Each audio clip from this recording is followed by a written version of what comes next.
Everything seems to be good to go. Hello. Hello, hello, hello, hello. Um, Last night I was at a little rave and the beers were $5. $5. Everywhere else, it's close to like $10 for a beer. But at the show, $5.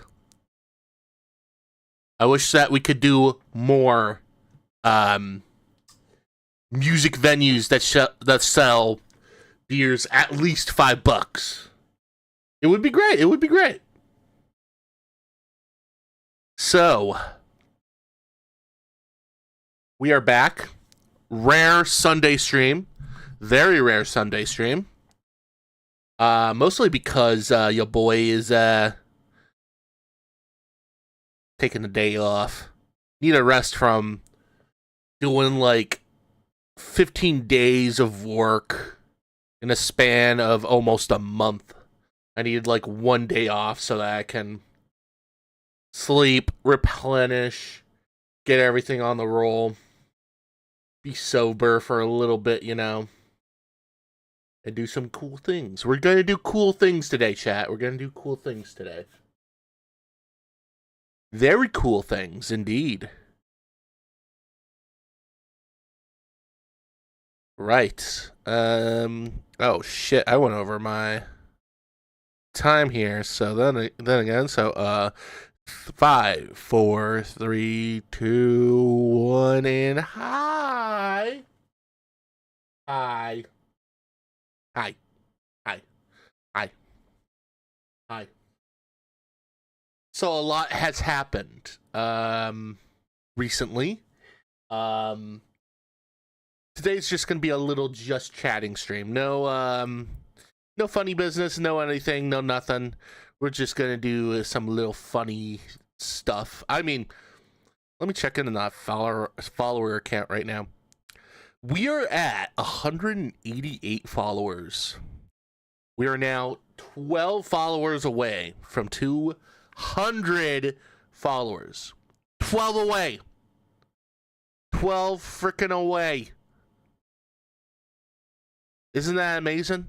Is that amazing? Isn't that amazing? And as per usual, before we do anything else,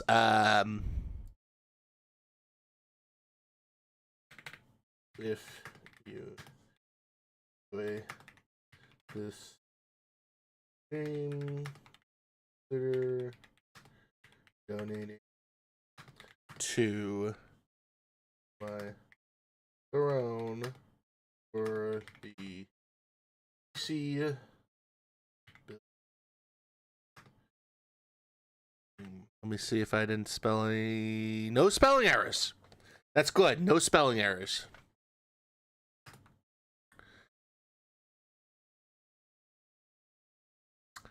No spelling errors. That's good. Per usual. Pin. And then right back over here. Paste and pin. I have to do it through. Yeah. Yes. There we go. Manually unpin at the end of stream. There. However, we are close to 120 subscribers. Sorry if I haven't been posting a clip as of late. Mostly because I've been clip farming. Well, I think we should get back to doing our usual fun stuff. Hold on. There you are. There you are. Let's start off with our usual dailies. So, hey! Andre's back. Now we're at full force now.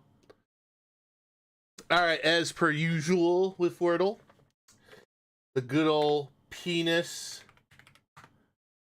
And, ooh, okay. It's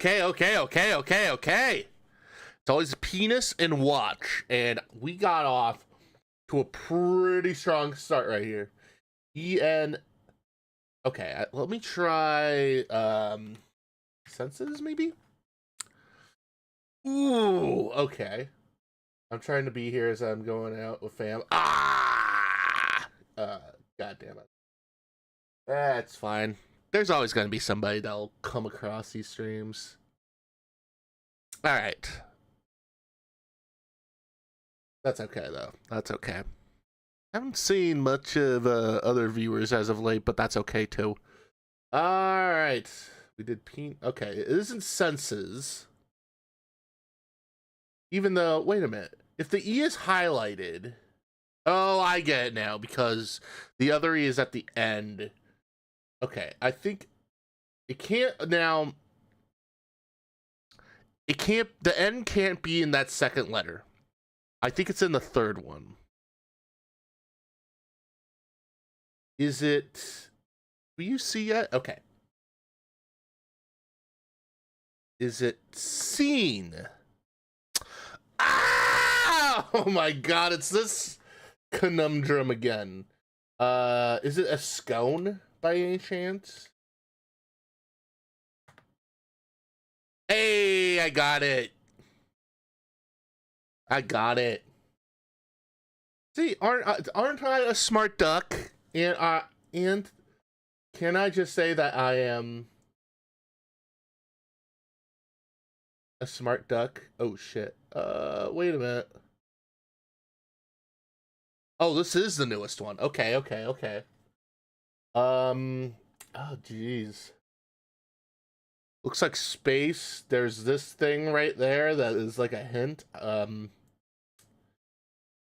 Is it that piece of space debris all the way out from Earth where I think it was like called like the Black Knight? And essentially it's basically this weird space debris that's all the way out into space and people think it's a UFO. It looks like it. Well, this looks more like a UFO. Oh my god, this is very hard. We're like jumping right into this. Balls deep already. Balls deep already. What can I say? It's already balls deep. I don't know. I'm thinking Too Human. Probably.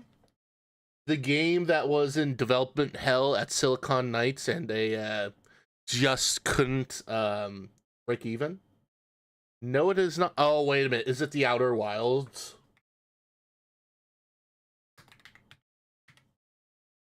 Or just Outer Wilds?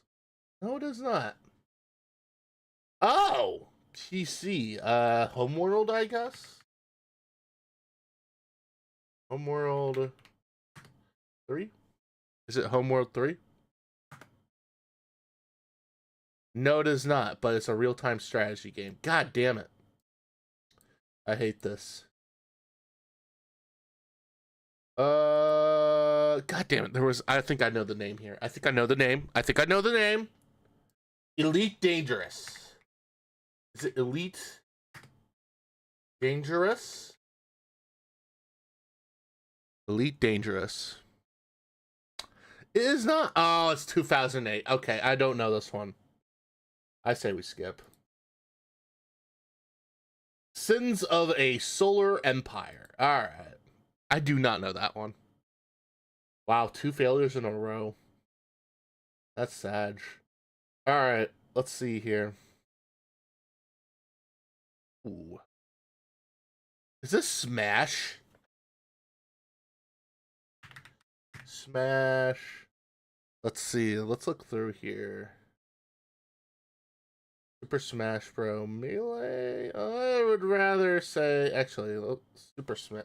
Actually, let's just write it as that. Super Smash Ultimate. No? Okay. Smash is a fun fighting game, I must say. I feel like when it comes to Super Smash Bros., like if you want like the most inclusive fighting game of all time, it'll be probably be Smash Bros.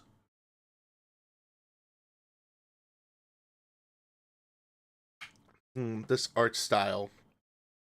Is it per... God damn it. I'm going to misspell this, but... Per... Parappa the Rapper. I'm going to say 2. No, it's for the fucking Wii. Okay. Wii Sports. Wii Sports Club Resort. Shit. I guess Resort. No? Wait a... Oh my god. Wii Fit. Is it Wii Fit? Alright. Well, it was like the first thing that I saw that made me go, yeah, maybe it's that, you know? Alright, we got like an isometric view here. We have a gate that is open. Like a barn door that is open. We also have a gate. We also have what I think is grass right here. And then shoot. I feel like this would be recent. Let's go with Divinity Original Sin. Ooh, oh, wait a minute. I see World War II. I see World War II here. This has to be Company of Heroes. I think most likely 3 because I heard the latest one was like really? Only 1 and 2? Okay, I guess Company of Heroes. Okay, Company of Heroes 2. We'll go with Company of Heroes 2. Yep, that's it.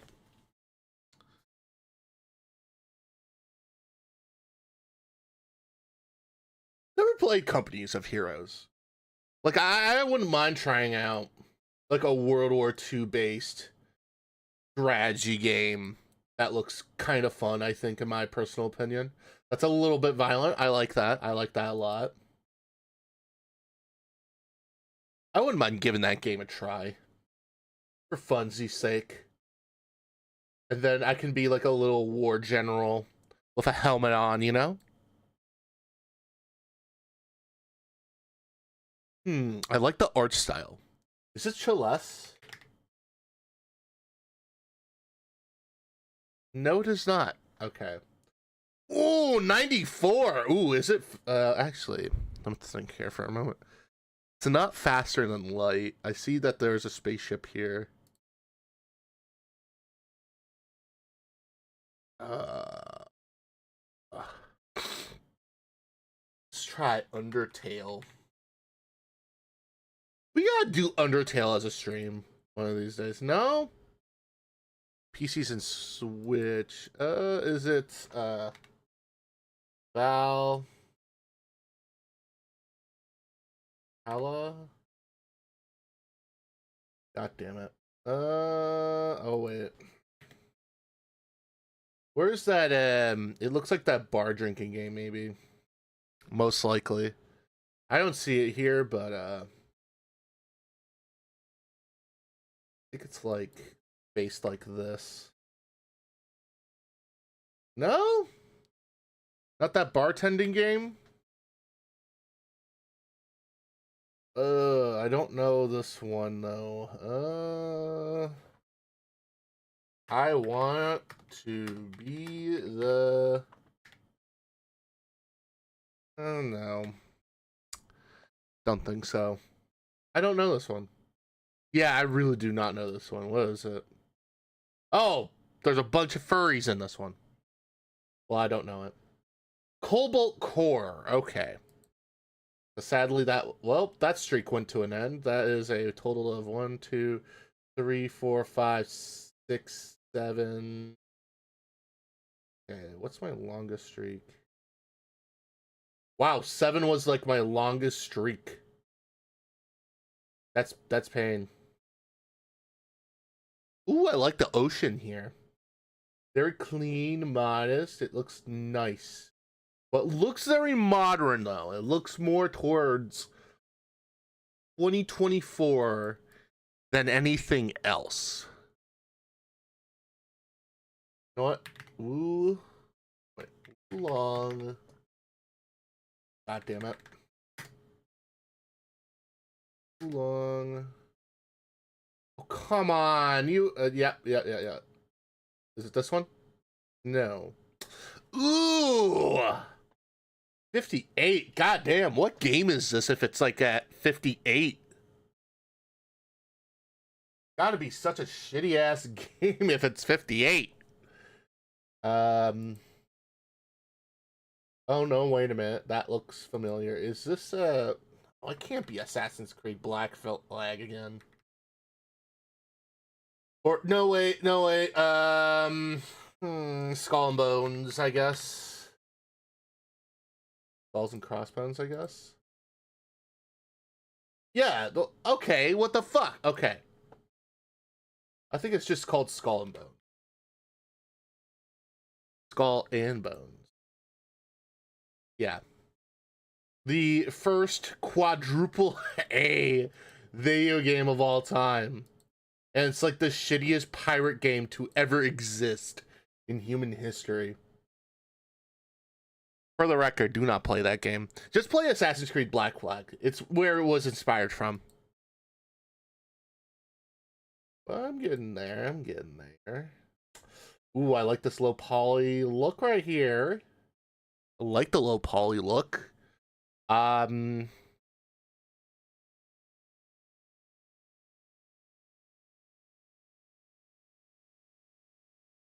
See here. I don't know this one. I might just.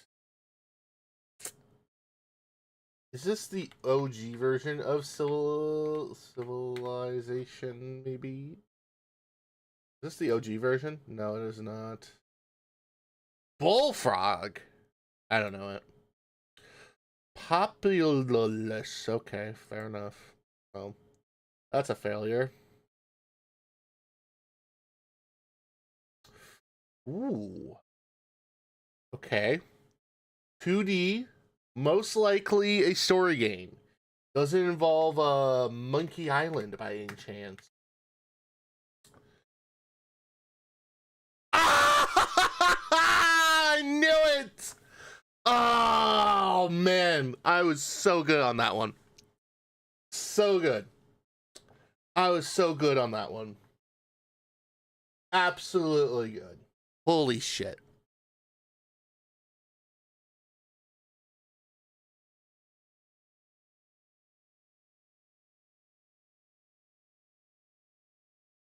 Whew. Man. I'm happy with that. I'm actually happy with that. We had a few duds throughout, but we got one. We nailed one. Okay. Is this Nair by any chance? Is this Nair? I think we're gonna start with Replica. It is not. Oh, it's around 60%. Okay.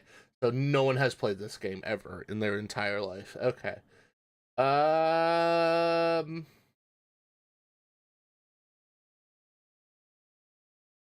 I don't know this one.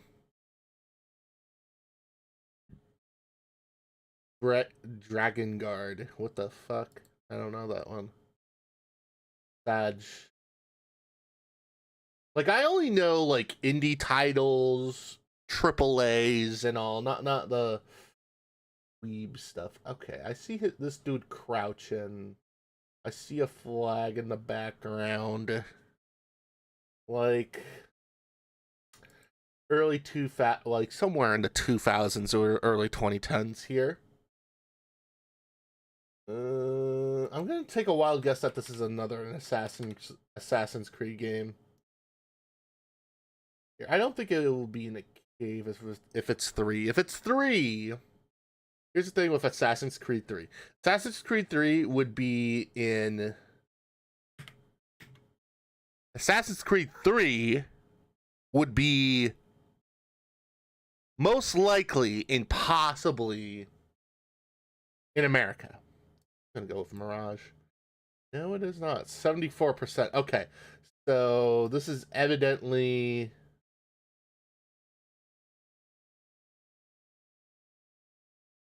Oh wait, is this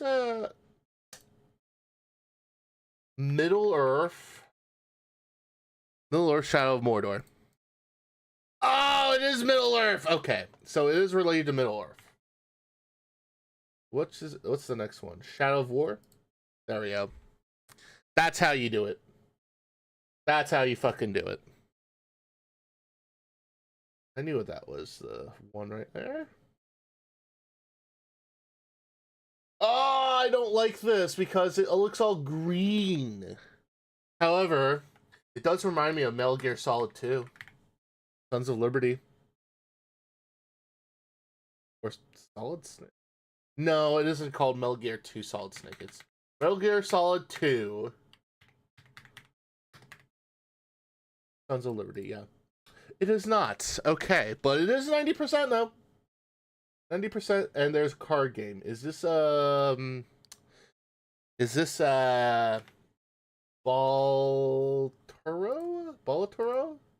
Hey, because cards. That's why. Always the cards. It's always the cards. Let's see here. Okay, we got like 6 more minutes, so we can do like a few more here. 6 more minutes. We can do some more. Ooh, I like these TVs here. It says the word. Looks like rats or brats.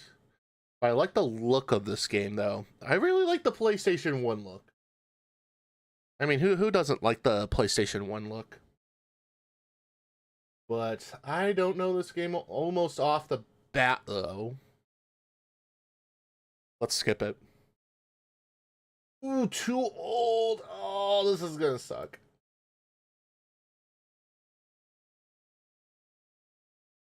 Oh, it's that fucking lizard game. Is it like Gex or something like that? I'm gonna say Gex 2. Yeah. Yeah. Fucking Gex. A platformer that was so short-lived and it got ruined by one incredibly racist joke.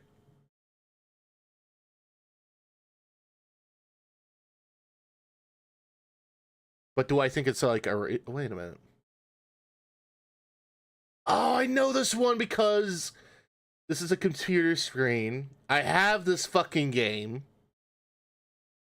I have it in my Steam. It's like someone Actually, let's just write the word missing. Oh, for fuck's sake. Not that many letters, goddamn. Here, there's mission. No. Give me a moment. God damn it. I have this game in my fucking library. And I tried to stream it once and then just got bored with it because it was one of the most... Don't get me wrong, it's a decent game. It's just so fucking boring. Ugh. It felt boring because all you're doing is like... let's see here. Maybe it's in the no category. Or wait, let me see here. Is it her story? Is her... Okay, I found the name. Is it her story? Is it in here? I think it's her story. See? I knew it. Knew it. I knew it was her story. I knew it was her story. I had to look it up myself, so that counts as a lookup. That counts as our one lookup for the day. All right, we'll do another. Not in the 30-minute mark yet. Okay. Got grass. Got trees. Is this like early ass Warcraft? Like, yeah, just OG Warcraft. No, it is not. Too old for Metacritic, but would have received a high score. Remaster. Oh, the Lunatics Attack. I don't know this one. I thought I had this in the bag. Re-release though? I don't know this one. Dragon Warrior. Oh, okay. Never heard of it. Well, that sucks. I ended it at 4 right there. Well, let's end it off on a big win for this one. Okay, this looks like a Pokemon game. This looks like a fucking Pokemon game. Just the graphics alone. I don't know which one, though. What was, like, the latest? I'm just gonna say... No, not Crystal. That might be 2D still.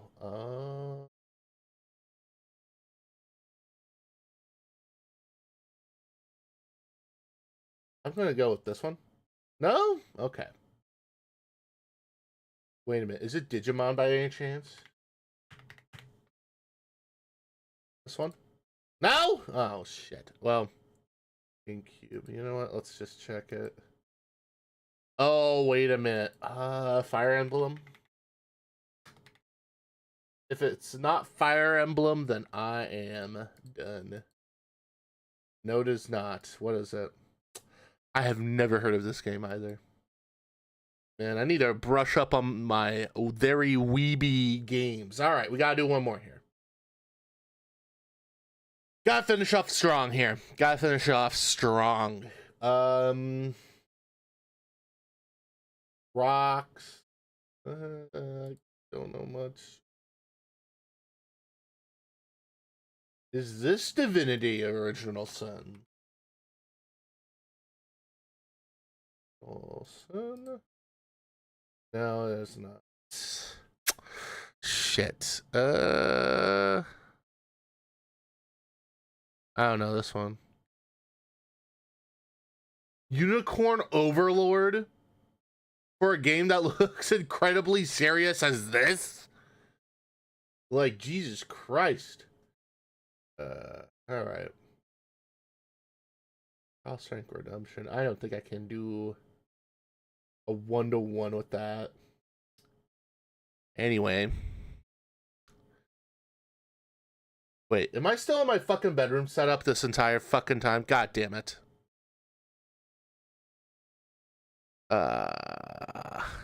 Well, that's a fuck up on my end. Anyway, let's see. There was like one in horror media that I want to watch. Hold on.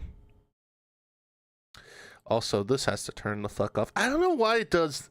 I don't know why my OBS leaves the desktop audio on. Pretty weird. Give me a minute while I do some stuff. Horror media that went too far. Featuring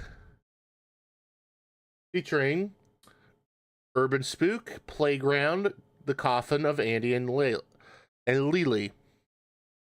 I hope I said that fucking name right, though. But she seems nice. She seems nice. She seems like a nice woman. A bit of a renaissance due to how easy it is to access it online and for everyone to make their own works. Okay. As people all around the world are able to be entertained from all different forms of horror, from books to films to self-published stories to video series. However, with all this horror content coming out all at once has caused a lot of oversaturation in the genre. In recent years, there has been kind of this cycle of people finding something horror related that they're really into, causing many creators to make their own version of that media, only leading to more of that inspired media being produced over and over and over again until audiences are bored with what's coming out. True. I think you could easily apply that to superhero films as well. Mostly because it's like the same thing over and over again and you expect different results. It's like the definition of insanity, you know? Whether it's bad or good, and declares that the original creation was never good to begin with. Oh shit, hold on, I am off here. Give me a minute. PC Sprout capture right about there. Now I'm in the rule of thirds now. It's been recently dubbed as mascot horror, with Five Nights at Freddy's being the pioneer of it, which most likely inspired the creation of newer games such as Poppy Playtime, Hello Neighbor, and Garden of Banban, which Hello Neighbor is a mascot horror? Yeah, no. Hello Neighbor is more like a creepy neighbor. I don't know what the neighbor is, like the fucking mascot in it, even though he's the creepy one. That's just really fucking weird. That one I detest too. That one I detest too. All mostly have. There's like, oh god damn it, there was like could have used this one video game I think I have in my, I think it was some horror game where you play as like a first person. I think it's like a first person shooter, very similar to BioShock in a bizarre way, where you have to fight against like mascots of a Sesame Street style TV show.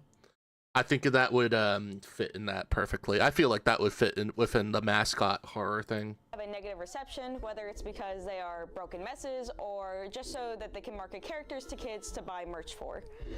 This can also be seen in analog horror spaces, where series like Mandela Catalog and The Walton Files gain mass popularity. Wait, why the fuck did you censor the intruder's face? Wait, did it get like, was there like a phallic image in that dude's face or something? And also, why is Sonic here? Oh man. Causing a bunch of other analog horror series to pop up, leading to oversaturation in the genre, and of course, people saying not being mean to her or whatever. She's doing the intro. That image was kind of weird, but whatever. In the first place. Naturally, when this happens, creators. By the way, I think I have Playground as the book, and I don't know how to get rid of it. So try to find ways to make their work scarier. This is usually done by adding more mature elements, such as adult themes and more graphic visuals. But what happens when horror media goes too far? Hi, my name is Pancakes, and depends on the word too far. Me as I discuss what happens when horror interested. Push the envelope for what should and shouldn't be placed into mainstream horror media, for better or for worse. So before we get into the video, I just want to state that I will be talking about and going over the spoilers of 3 pieces of horror media. Those pieces being Urban Spooks the Painter, Playground by Aaron Beauregard, and The Coffin of... All right, I'm probably, well, you know what? I wouldn't mind being spoiled. Like, I was interested in this video game in particular, but I'm probably not gonna play it. It just seems boring. But also, this dude right here looks like Turkey fucking Tom. He looks a lot like Turkey Tom. But why did they made a video game specifically made for Turkey Tom? Andy and Lele. So of course, obligatory spoiler. Oh, Lele! I've been saying it Lily. What the God damn it. Familiar with any of these, then here's just a list of trigger warnings. If you're uncomfortable with many of these topics, or maybe you're blasting this on your speakers and you don't want your mom to listen, then the good news is I'm on my headphones. And no one would judge you for leaving. Well, at least I wouldn't. Hey guys, Shadow the Hedgehog here. This video contains a lot of graphic images. Yeah, shut up, Shadow. You woman stealer. Creators that are mentioned in this video, no matter if I say something positive or negative about them or their work, just please don't be mean, especially in the name of me, because that's not cool. That's not cool. Also, I just want to say that I do have experience with writing and art in general, but I am by no means me too a professional in any way. Me too. I'm just a simple gal. I'm just a simple quirky gal. I do, however, have experience with making YouTube videos. So with that being said, let's bring our first series upon the chopping block, starting with Urban Spooks the Painter. Never heard of this one. Well, I'm interested. The Painter is an ongoing analog horror series that is being created by Urban Spook, also known as Urban Slug. The series follows the investigation of a series of murders in which the killer, and later discovered to be two killers, creates grotesque paintings based off the graphic ways they kill their victims. The series was initially met with praise because of the artwork and music in it that was created by Urban Spook himself. Okay. A lot of people also thought it was refreshing to have an analog series where the threat isn't a supernatural figure and it's just a couple of stabby dudes. Potentially. Smart. From the beginning, the series still faced criticism, as many thought that the VHS style and text explaining the plot were kind of overdone tropes at this point in the analog horror genre. True. Also, some critics felt like some of the choices within the story writing were coming off as a little too edgy, such as describing the death of a baby and then being like, oh, she was only 2 months old, oh. But even with all these things in mind, there was a lot of hope for The Painter as an analog horror series going forward, and many waited to see what the future had to hold for Urban Spook. And then episode 3 came out. Yeah, so this is pretty much the thing that people discuss the most when it comes to The Painter. In episode 1, the investigators discover a bunch of paintings of victims that haven't been found yet. Each of the paintings are named after the victims with some sort of description. One of the victims we see is named Corey, who has this word as his description. It's in episode 3 that we learn that Corey was 11 years old. So it's extremely clear that Corey was killed in a manner that was both horrifically graphic but also disgusting. Not only again was this the name of the painting, but also based on the description of the murders and his twin sister, again, also a child, it's clear that both were killed in a way that involved SA. From their bodies being cut in half and sewed back onto each other, to a brick with the word meat being shoved down the sister's throat, and that's a little too descriptive. That is way too descriptive. You could have just kept with the whole, they died. How did they die? You don't want to know. Why the fuck would you want to know? Why the fuck would you want to know? Like, that was just weird. Buddy. Just keep it as they died. That's it. That's it. Or they went missing. Keep it vague.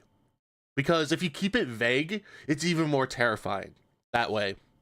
I ain't reading that shit out loud. On top of that, you can even purchase a t-shirt. Wait, what? Ugh, jeez. Why did I pause? God damn it. I got to pause it. I paused it at like the worst fucking moment. God fucking damn it. This art of a murder/SA victim on it. We are truly okay. That is also really stupid to put that on a t-shirt. You could have chosen like any other victim. Living in a crumbling society. Understandably, people were very upset and took to the internet to express their disgust with the episode online. Well, mainly Twitter. Of course, Urban Spook handled the critique with grace and fully understood people's concerns with his work. JK, I'm fucking lying. He handled it poorly, but I'll get into that in a little bit. Now skip ahead to episode 6. Ooh, drama! Ooh, I can't wait. Specifically because episode 4 and 5 were fucking boring as shit. Okay. The only thing to note in both episodes was that the police find a beaten-up dog. We get hints that there's 2 killers instead of 1, and there's a witness for a couple of the murders. At these points, viewers were assuming that Urban Spook was simply adding more grotesque imagery. Sorry, I was just playing with something here. And to be a middle finger to those snowflakes who dare criticize him. This kind of shock. Oh, those pesky frickin' snowflakes ruining everything. And then they become the snowflake themselves later on, you know? It always seems like clockwork. Like, you have like that one dude who comes out of nowhere and goes like, oh, I'm not easily offended like you, snowflake. Even though later on they get easily offended if you end up doing something that's like basically in the same gist as there, and they go like, you watch your mouth, boy, you can't be doing that. Don't be that guy. You either stick with that whole thing for the rest of your life, or you just admit that you basically are a hypocrite along the way. Just saying. very much seen in episode 6. Episode 6 takes place on a farm where the police are investigating the disappearance of an old couple who, of course, were killed by the painter. Oh, and also their granddaughter that was just found dead too, which, like, she's not mentioned until her body was found, so I guess she's here now. Cool. There are, of course, several controversial moments in this episode, including animal torture and death, but the most controversial part of this episode is the death of the old woman, May. When the investigators find her body, they discover her hands handcuffed and torn off. Next to her is the body of a dead horse, which we then learn that the horse died of a Viagra overdose. If you haven't picked it up already, it's implied that May got Mr. Hands to death, and if you don't know what Mr. Hands is... You don't want to know what Mr. Hands is, chat. Implications are confirmed when we find that the name for May's painting is this. Yeah, so at this point there was a lot of outcry against the painter, not only for the controversial content, but also people were just genuinely bored with the format of all the episodes. Every episode is mainly just a VHS text that explains a very graphic and brutal death. Then the police end up finding a painting of the victim. This on top of people thinking that the over-the-top kills were simply there just for shock value, and people were becoming numb to the aspect of the painter as well. Now this is the moment in every video where every creator makes their own urban spook parody, but because all of them are essentially the same joke, I'm just gonna have my editor write pee-pee poo-poo in VHS text under a picture of a Windex bottle. Other controversial moments in the painter include the murder of a family in which the pregnant mother is killed and her fetus is ripped apart and shoved into the mouth of her husband, who then proceeded to choke to death on it. Then there was also the murder of a cat, and the title of the painting was Pocket Pussy. Why? So this leads up to this Twitter moment where horror content Jeez. Yeah. I feel like this dude has issues. Just a little bit. Just a little bit. I think this dude has... The dude who made this has a bit of issues. That, or he's trying to be so fucking edgy that it just comes off as just annoying. Responded to an analog horror hot takes thread by basically saying analog horror series such as The Painter are kind of setting a bad example for other analog horror series, as True. it uses elements such as gore for shock value rather than to actually tell a gripping and chilling horror story. So, how did Urban Spook respond to this? Not well. On Twitter, Urban Spook said, "You're such a fucking..." You're such a fucking pussy. Just because extreme horror doesn't fit into your little artistic fair. Oh my god. Wow. Talk about being triggered there, buddy. Pussy. Just because extreme horror doesn't fit into your little autistic furry horror taste doesn't mean that there isn't a place for it. Jesus Christ, dude. Use your platform to talk about things you like instead of shitting on actual creators. Cunt. So, yeah, not great. Whether or not you agree with Postra, you can't really deny that how Urban Spook responded just wasn't the right way to take criticism, and honestly, it just gave people more reason. He could have just went with the route that it's all make-believe and that's it. Like, all of it is just a pure work of fiction, but I don't think that works But I don't think that works even for him. He just sounds very mentally unstable, in my opinion. To dislike Urban Spook and The Painter. So now Urban Spook and his work kind of have this bad reputation, which in some ways does suck because Urban Spook, whether or not you like him, is a very talented person. Most of the paintings in The Painter are genuinely really good. Yeah. Well, most of them. It reminds me of that, I think it was like that Doctor Who image that's very similar to this. I forget the meme. It was such a funny fucking meme. It reminds me of a meme. Also, side note, isn't it kind of weird, but also karmic that all the controversial kills have arguably the worst paintings in the series? Like, you did all of that, and you give us a painting of baby chunks with a pacifier. Like, also on another tangent, surrealism right there.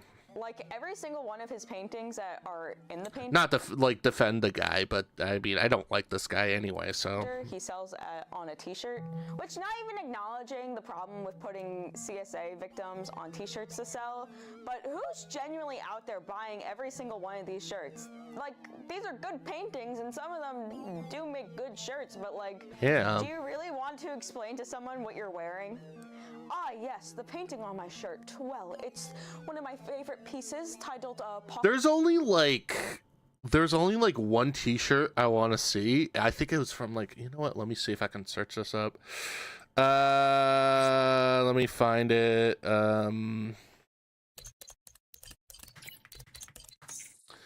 It's like, where is, maybe it's this one. Oh, God damn it. I need to find like the original, hold on. I gotta find the original, oh, excuse me. God damn it. I gotta find that one dude on Twitter. I gotta find their name. I gotta find them. There's only like one horror t-shirt that I would wear. And it's pretty fucking like cool. But I gotta find his original website though. Maybe under that name then. Let's try that. There's only like one t-shirt that I want to get out of it, but I need to find his original website though. That leads to I think some of you may have heard of it. It's called Welcome Home. And there's like this art piece that is related to it that I thought was really fucking cool. But I gotta find this. I gotta find his official website though. If it's here or not. I gotta find it. Wait a minute. Let me see here. What about website maybe? Give me like a moment. I'm almost there with this.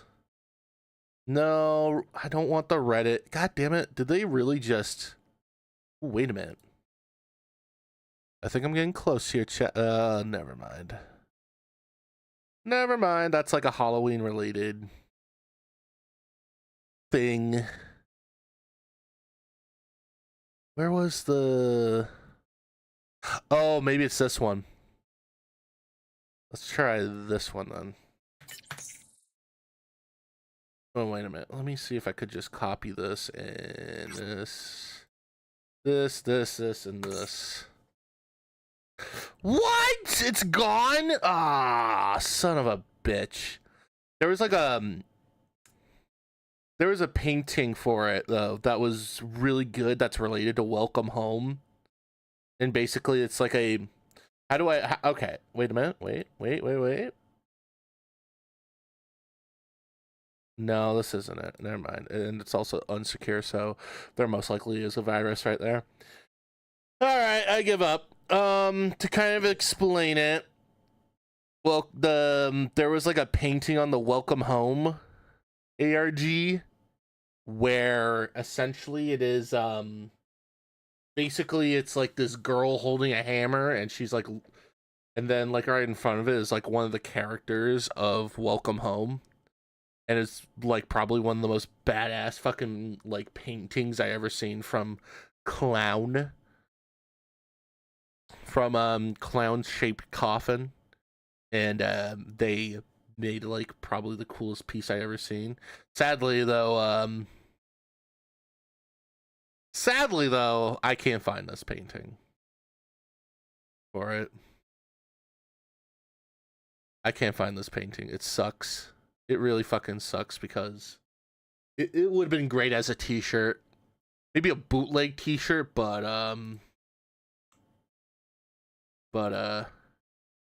guess not though. Guess not. That sucks that that's gone now. Because it was such a cool fucking picture and all, like somebody holding a hammer with like paint on it as if it's like blood or something like that. It looked cool. Like it had the word hard on it. Pocket Pussy, back on track. Urban Spook is also a very talented music artist, and literally every single backing track in every episode is made by him. Honestly, the biggest issues with The Painter are the writing and how the story is delivered. True. The storyline doesn't really have a good structure, and the continuity is like non-existent. Basically, every episode is cops find a body, cops find a painting, spooky. I feel like if there is a proper storyline or a character that we can follow, the story would be more cohesive and would keep the audience's attention better. Yeah. Maybe having a character that's like a detective that we follow throughout the investigation would really help keep the storyline better throughout the series. It doesn't even need to be a character that sticks around for more than one episode. Just something that the audience can latch onto. There also needs to be a better way to explain the story rather than mainly relying on this VHS format.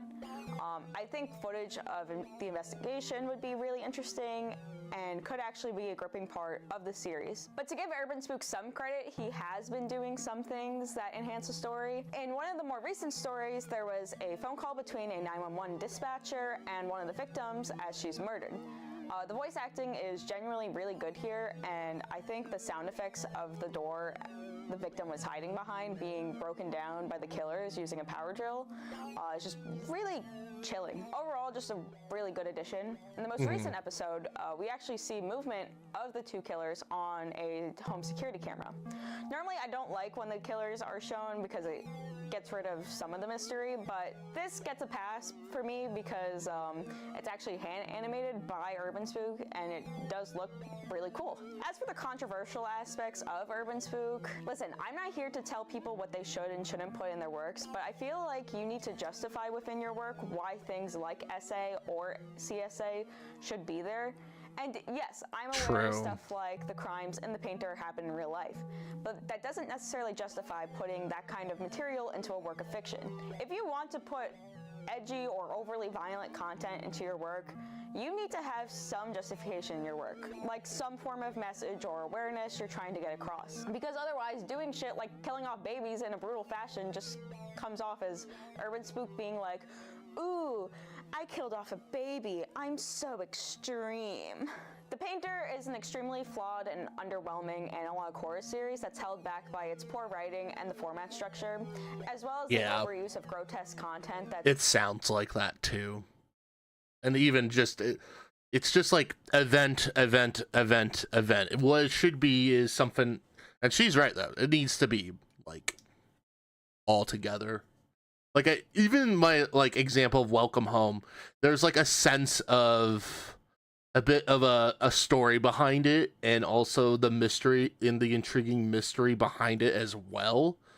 Like the way that the story is delivered is through a website that is in the middle of trying to restore the TV show and figure out what happened itself. Like, which I think is pretty straightforward in my opinion. For shock value and the many controversies of the creator, Urban Spook. So that's it for Urban Spook. A lot of bad stuff in that one, but surely what's next can't be worse. Oh, god damn it. Sadly, I have this book and I'm not going to finish it, and I don't know how to get rid of this book. Because I did read those 40 pages and I was just not into it. So this book is something. Before I get into this topic, I do also want to disclaim that I did listen to this as an audiobook and didn't read a physical copy. This was mainly because I had an Audible credit and didn't want to pay for the book. Smart. Also, I wouldn't know how to explain to my mother that this was the book I was reading. I'm just disclaiming this though, as listening to an Audible woman read the book to me rather than reading it myself may have affected my overall experience with the book. I have this weird conspiracy theory that Amazon's going to use AI voices to read some of the books for us in the near future, but I'm pretty sure that already has happened. With that being said, Playground is a book in the splatterpunk horror genre that was written by Aaron Beauregard. If you don't know, splatterpunk is a subgenre of horror that's defined by its depictions of grotesque and gory scenes. So basically a work of horror with a lot of blood and guts. While there are a lot of splatter-esque films, surprisingly I learned last summer that there are an abundant amount of splatterpunk books. I recently did a deep dive on my own on disturbing books after watching a lot of iceberg videos on the topic, and that's when I stumbled upon a TikTok on the book Playground. Playground is a book written by Erin Beauregard that follows 3 poor families who get offered a lot of money to have their children try out new playground equipment. Turns out the people who offered them the money end up being a bunch of sick fucks, and now these kids are forced to go through these death traps while their parents are forced to watch them. I'm not going to go further into the plot because that's not really the point of this video. Yeah. If you want a video that explains the entire story of the book, then I recommend Mortho's video on Playground. It's a very well done and pretty much like one of the best videos on the book itself. Link in the description. So obviously We're not gonna watch that. Revolving around children being killed in horrific fashions. It's a bit much, don't you think? It's a bit much.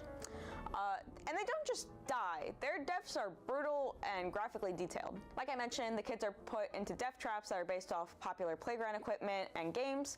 So it's a little bit like Squid Game, but you know, they're all kids. I'm going to be honest though, none of these traps seem to be that interesting to me. I think like one trap that I thought was unique was the slide trap with the saws springing up every few seconds, but the death for that one is, it's a bit too much and not in a good way. It's like if you asked an edgy teenager to write this death, that's what you'd get in the scene, but I'll talk about. That's how I imagined the author of this book when I read it.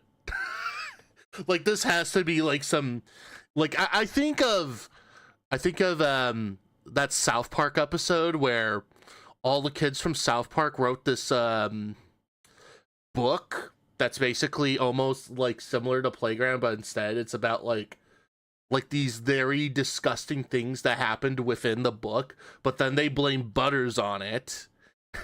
And then they blame Butters on it, but everyone's like, this is a really good book though. Like it's disgusting, but it's really good. It has these themes and all. And then out of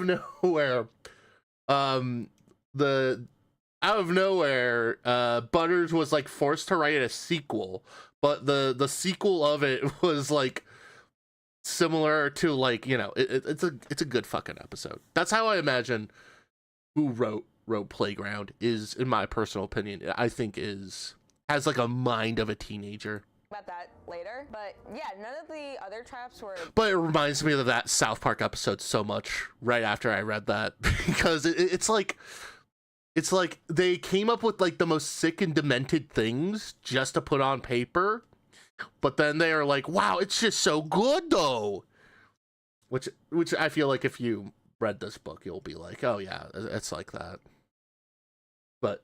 But yeah, it reminds me of that South Park episode a lot. I mean, the first kid that dies isn't even killed by an actual trap, and was actually killed because she saw an exit sign and tried to escape, only for an explosion to go off, and then the room just crushes in on her. And then the next room has a trap that's hopscotch, but like there's meat grinders on both sides.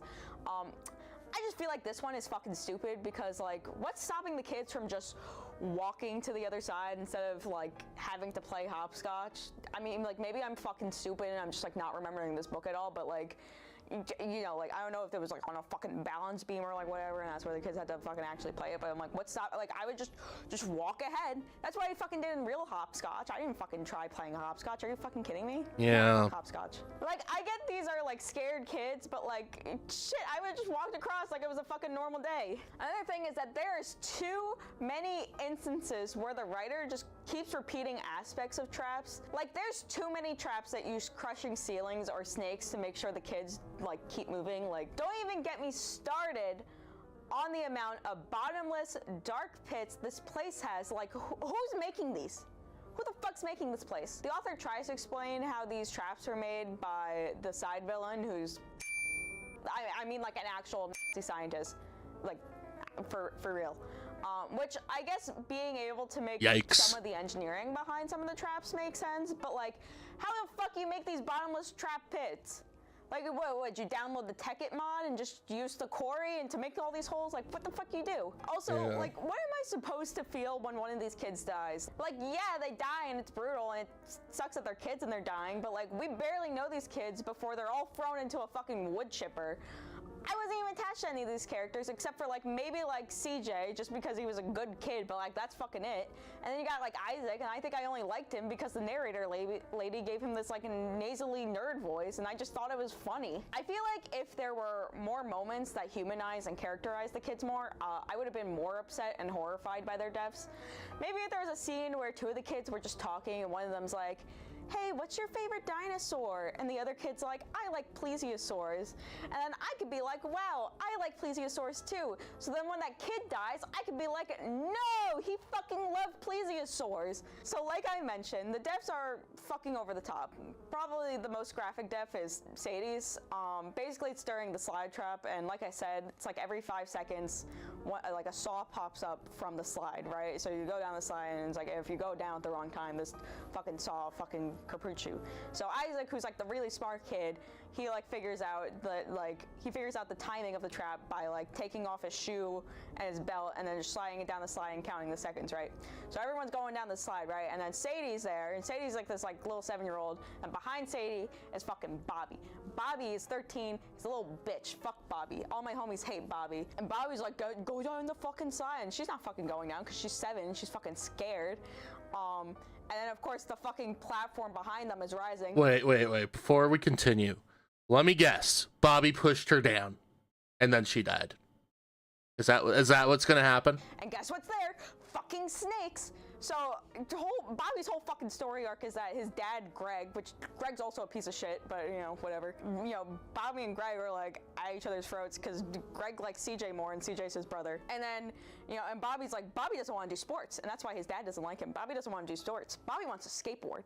And so here's Bobby and Sadie's not going down the fucking slide, and the fucking snakes are rising. There's Bobby, right? And then you got fucking, all the parents get like one voiceover on the intercom, by the way, to help their kids. Fucking Greg is like, hey Bobby, sorry, you've been nothing but a disappointment to me, but right now I know a way you can make me proud. I know you really like skateboarding, kid. So just do your skateboarding thing right now. And then Bobby's like, oh shit, yeah. And then he fucking stabs Sadie. He stabs this fucking... Oh. I thought it would be the classic, like, you push them in. Not the whole like it's like that weird like joke where like one person is like afraid to like jump down, but then the person right here just simply pushes them down. Like that's how I imagine it. But stab? The fuck? 7-year-old little girl, and then he fucking pushes her down and fucking uses her body. Oh God. Okay. Yikes. I did not expect that. I am now traumatized by that. I'm traumatized by that. 100%. I'm traumatized by that now. As a fucking skateboard to get down this fucking slide. It's like what the fuck? It's like, I'm not even saying like what the fuck because it's like disturbing or scary. It's just like, it's like, whoa guys, like wouldn't it be fucking crazy if this fucking 13-year-old just fucking murdered the 7-year-old by using her body as a fucking skateboard on the saw slide, like. And then there's Bobby and Isaac's death, which again, another stupid fucking trap with this merry-go-round, not the merry-go-round with the horses, but the one that's like at the park that spins and everyone spins it around. Basically, it's an automatic merry-go-round that goes really fucking fast and is over a vat of acid, which, like, again, where the fuck did they get this vat of acid from? Like, a lot of fucking acid. Yeah, but it just doesn't make any sense. Well, he was a scientist. Maybe he knew more about acid. It's so fucking stupid. Yeah. Probably the most numbing death, as in the death that I felt nothing during, was CJ's death, where you have this seesaw trap, which I just think it's funny that yeah, we're just gonna before. Yeah. But basically it's this trap where only 2 people can get on it, and so CJ and his sister Tanya, because there's only 3 people left at this point, decide to be the ones that go on the seesaw together. Basically, if you go like too high, there's like a bunch of spinning fans, and if you go too high, obviously you get decapitated. So you can't go too high, but you have to go high enough. Wait, what's on the bottom though? Well, like what's on the bottom? Point on like this like scoreboard on both sides, and you get 10 on both sides. And then, Oh, like, shit. after the 5th time of doing it, I dropped my fire springs up from USB. under them. So not only can they not go too high, but they also, like, if they go too low, then they start getting burned. Also at this point, like, they've all like been like cut up and like shit. Okay, better idea. Stand in the middle. Just stand in the middle. And crouch. That's all you need to do. Just stand in the middle and crouch. And, like, you know, fucking CJ's been doused in salt. Like, they've all like, they're fucking like battered and bruised. So like there was like no way like anyone's like surviving this. So of course at the very last one, by the way, CJ's supposed to be like the likable character, so like you'd think his death would be like better or something, or like more impactful or something, because how he dies is like on the last one. Like to get to the last one, Tanya just has to use all her strength and she, you know, lifts him up, but because he's passed out and like too tired, he passes out, and then he just goes straight into the fucking fan, and then it hits him a bunch of times and then gets fucking decapitated, and then, you know, blood splatters everywhere. Not great. Now, during CJ's death, Beauregard decided to write this little excerpt.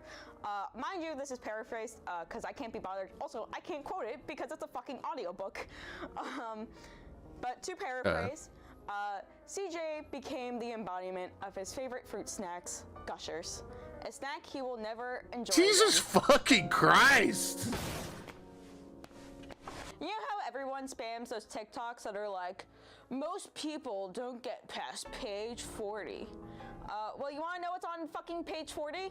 No, the fuck you don't, but I'm gonna tell you anyways, because you wanna be a fucking bitch and ask me. Yeah, you guys are not gonna like page 40. It's an essay scene between the villain and her 30-year-old adopted son. Honestly, it's just a really gross scene that goes on for way longer than it should. I enjoy hearing about how gross this woman's vagina was and how Beauregard uses incorrect terminology for female genitalia. Also, I won't say more than vomit as lube. There's also a flashback scene where we see the villain, Geraldine, who was so obsessed with herself that she wants to fuck the closest person that looks like herself, her mom. So yeah, even more essay. That's also why Geraldine wants a daughter so badly, but she's unable to have children, thankfully. So that's why she puts children into death traps, because she can't have them.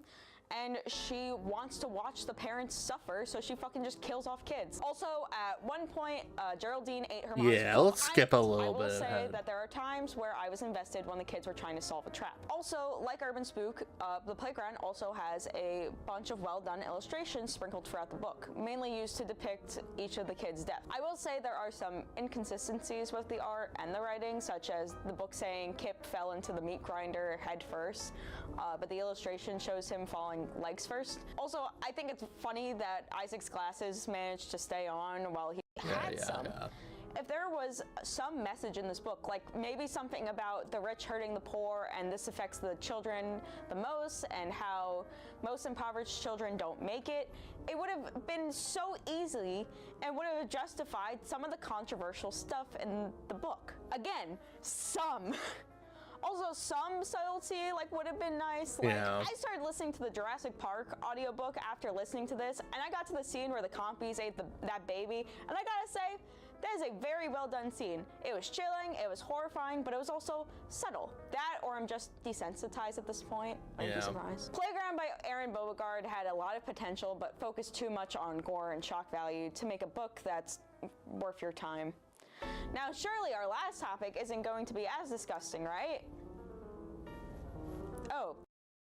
Yeah, it's the Turkey Tom game. That's Because it looks like Turkey freaking Tom. Like, come on. Too.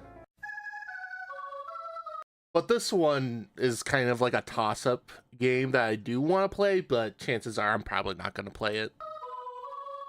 I'm not going to play it. So The Coffin of Andy and Lele is an indie horror game that's technically still in the works as of the writing of this video. as the final chapter Early access.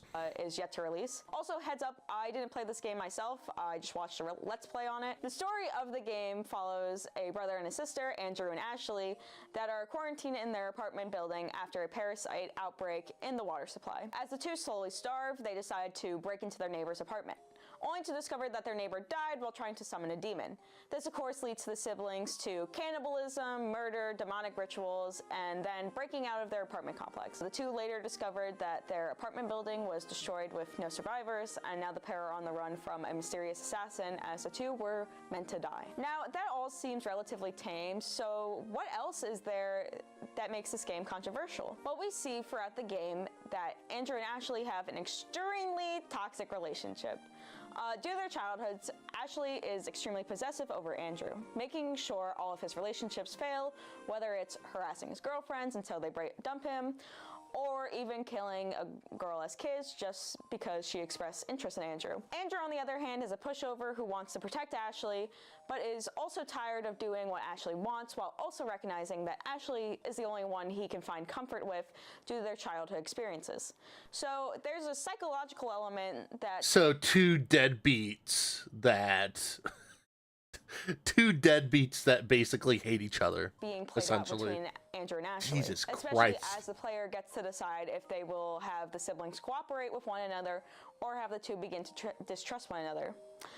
In the ending of Chapter 2, also known as the Decay ending, where Ashley and Andrew's relationship is falling apart, we see Ashley have a vision in which she's attacked by Andrew, and you can either let Andrew kill her or have Ashley kill him. So this is, of course, the ending you get when you have the siblings go against each other's manipulations. Oh. What happens if you let Andrew and Ashley comply with one another and have the other do whatever the other wants? Surely nothing too bad. Oh my god! Yeah, so this is what's been dubbed as the incest route, also known as the burial ending, where because Andrew and Ashley are closer to each other than ever before, to them this is a natural conclusion to their relationship. Now, I will say there are moments throughout the game that hint at this ending, both subtle and not subtle.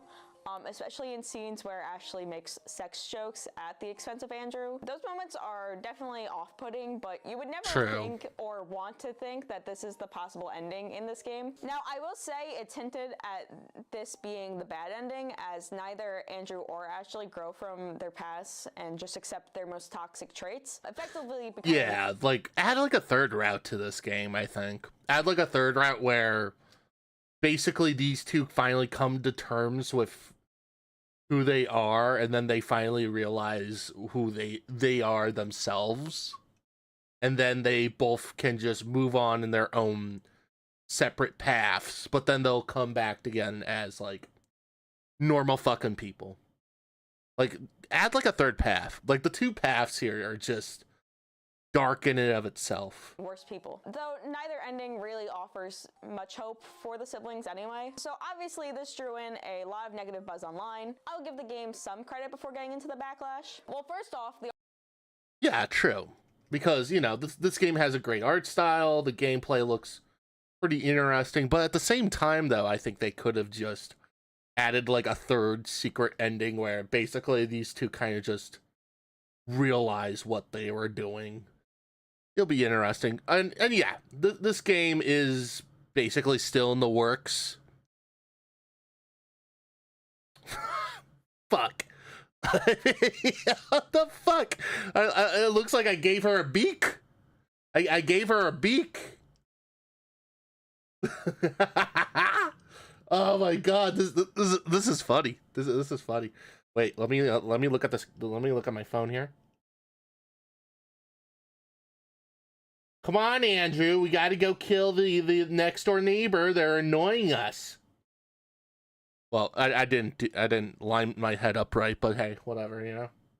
But seriously though, I think the game developer should just add like a third ending where it's just basically these two kind of realize that they aren't meant for each other and that they should go on their own separate ways in a mutual agreement or something, you know? The art style is really nice. It's very cute, but has enough edge to bring out those aspects of horror and dread. For the most part, this game is also very well written.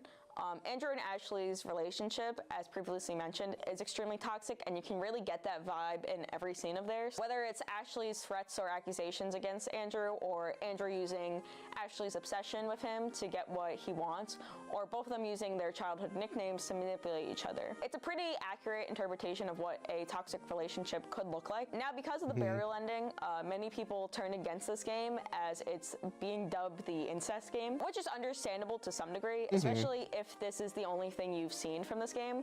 But again, this is mostly seen as the bad ending in the game, so I don't think the game is trying to be pro-incest in any way. Or maybe I'm just wrong and I just have too much faith in humanity. I don't know.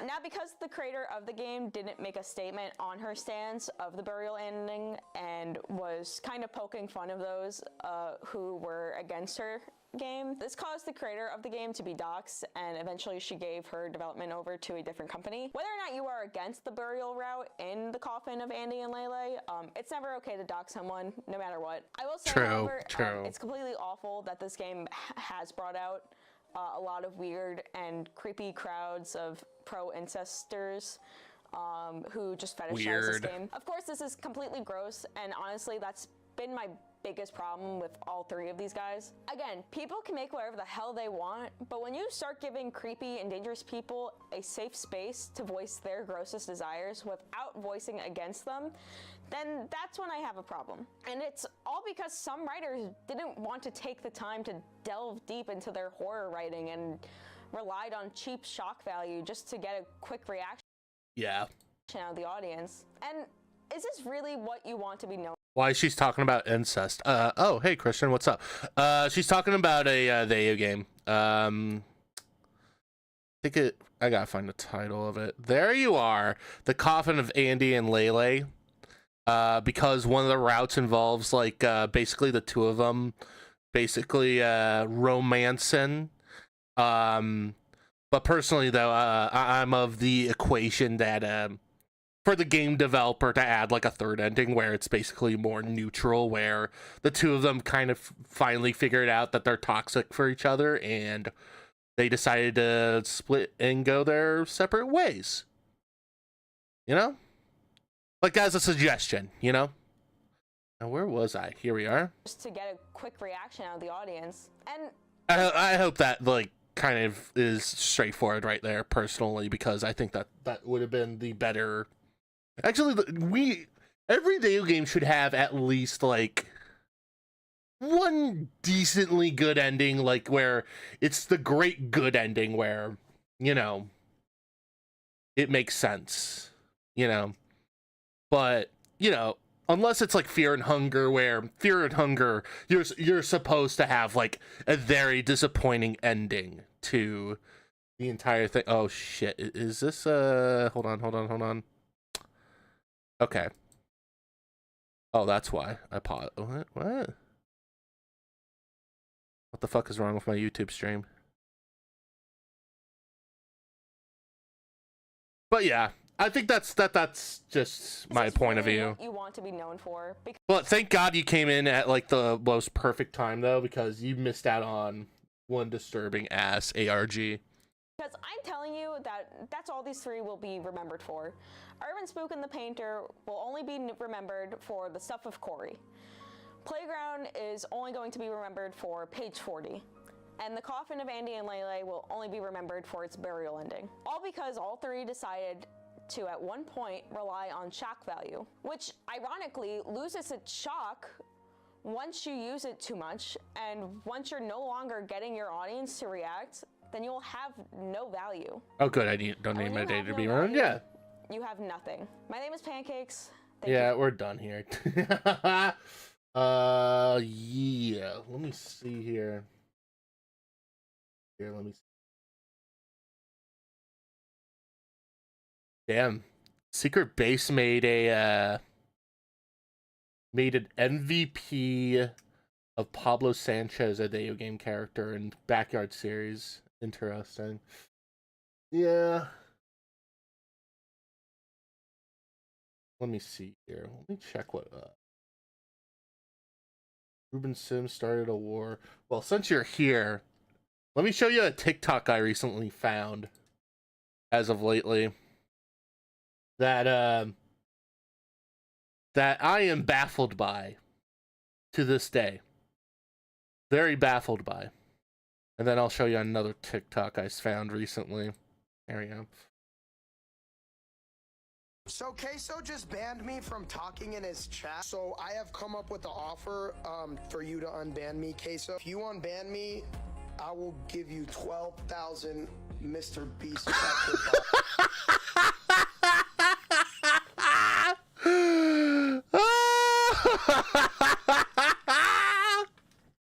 How does this... How?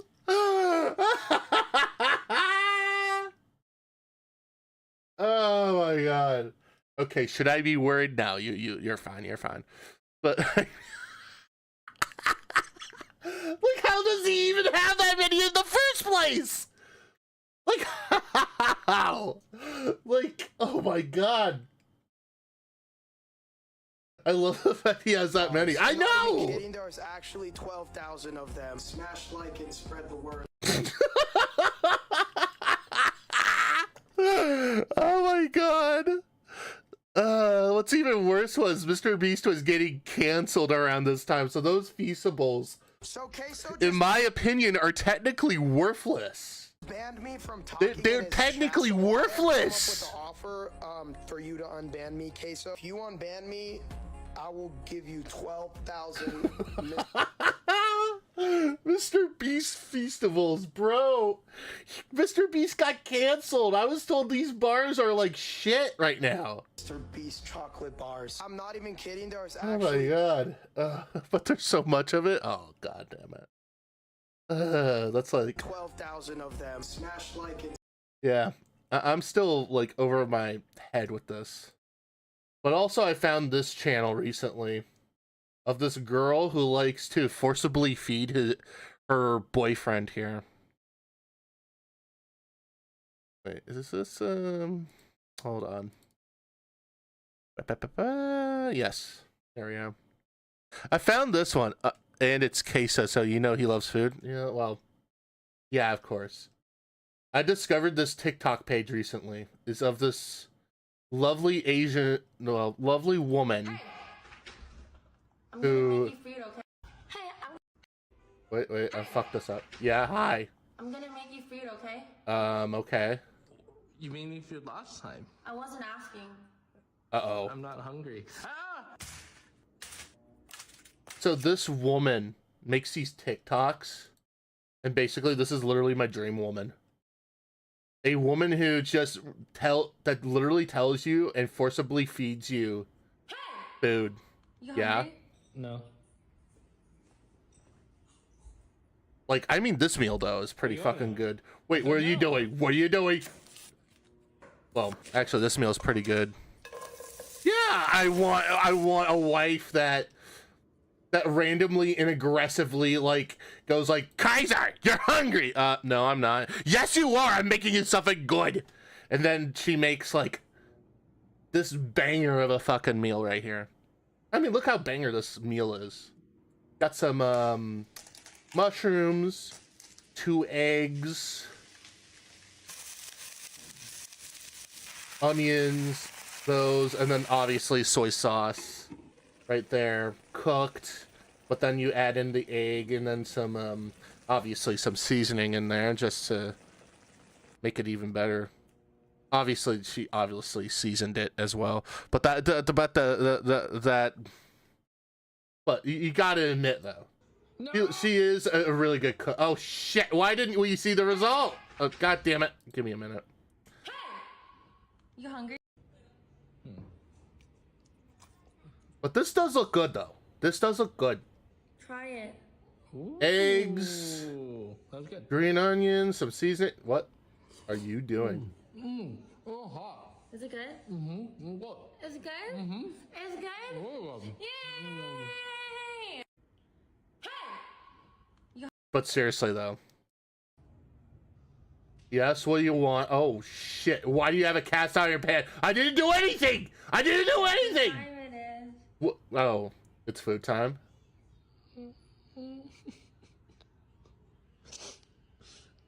Just don't make cheese. All right, corn, butter, corn. Okay, we got some corn, some Japanese mayo. Okay, some cheese. Okay, a little bit more cheese. Wait, why do you have to use the torch? Okay. Wait, that's it? Don't tell me that's it. I'll be honest with corn though. I don't think having it with cheese makes it better. I think just having it buttery is just good. Okay, you're gonna break the fucking like coffee table right here, okay? Like don't be this aggressive. I mean, this is like my evidently this is like my dream woman, a woman who aggressively makes me a meal in front of me. Crazy. Cheese and corn, yeah. But I personally, but cheese though, it just, I feel like the cheese is a bit overkill. Personally. You here? It's corn cheese.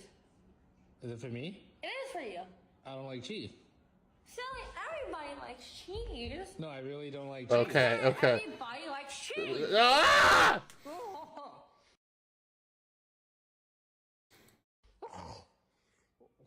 Is it good? What's this? Is it good? Be right back. I gotta eat. Yeah, that's fine. Don't worry. I got like a few more things. We're just gonna be. Yay, thank you. Yeah. Yeah. I swear. That's my dream woman right there. One who forcibly feeds me food. Wait, is this like this can't be the channel. Is it? Give me a minute.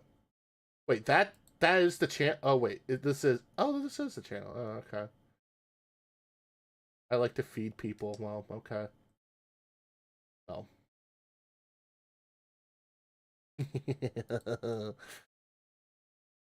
Wait, what? How am I not following people still?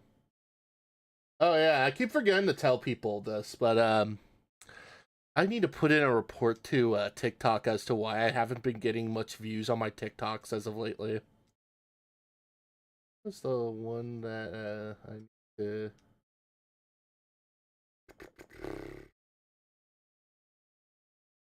A nice suit rant. Sandwich.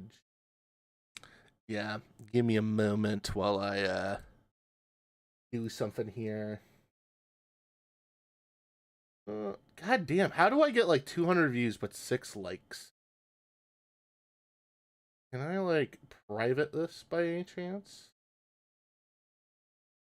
Okay, I can just do that. Just say that it's only for me now. Okay, cool. That's the only one that gets it. But also, okay, this one got 70 likes. Yeah. I'll never understand my TikTok page, but I gotta figure out why I've been getting like 0 views on my TikToks as of lately, because for some reason something happened. I'll probably throw a report at them going like, hey, I just been seeing my videos got 0 views, my last 3 TikToks, is there a reason why? And see if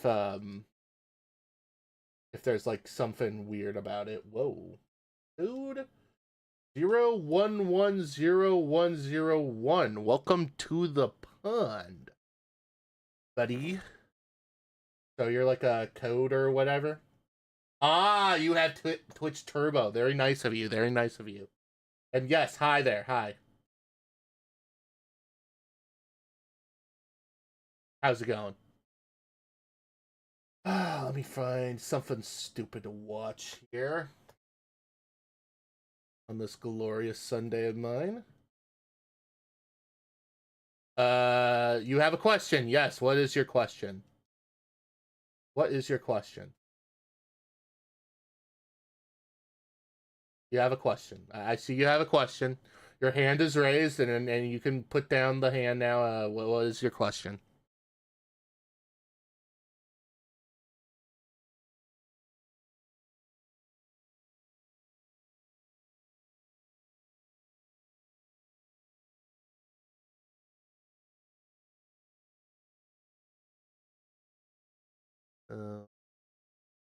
What's the...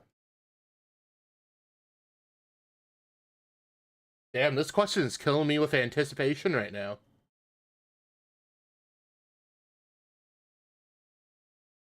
Should you ask something? The word. Oh wait. Okay. My brain is going a little bit haywire right there. Sorry about that. Okay. Should you ask someone definition of respect? Respect wording for it to be impossible or possible? Huh? Should you ask someone's definition of respect wording for it to be impossible or possible? That is a really weird question. And now I have to ponder on that for a very long time.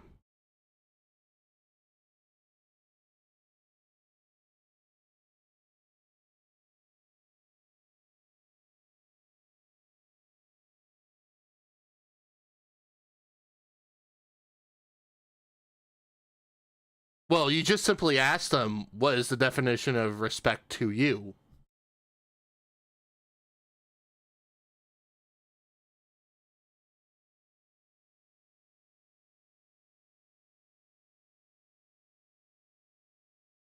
Can an objective fact be wrong? Dude, what the hell are you coming in here and asking these kind of questions, dude? Like, look, I'm just a stupid duck that likes to do fun things here on the internet, you know?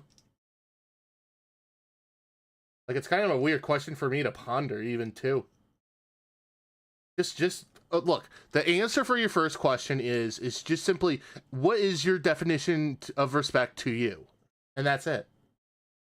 If everyone thought was a right, but B was right, B is wrong.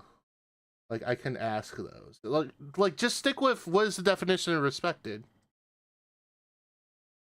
Like, that's it. You know? Just do a simple question. Like, you know, it reminds me of when at work, like at my workplace, you're supposed to praise people because how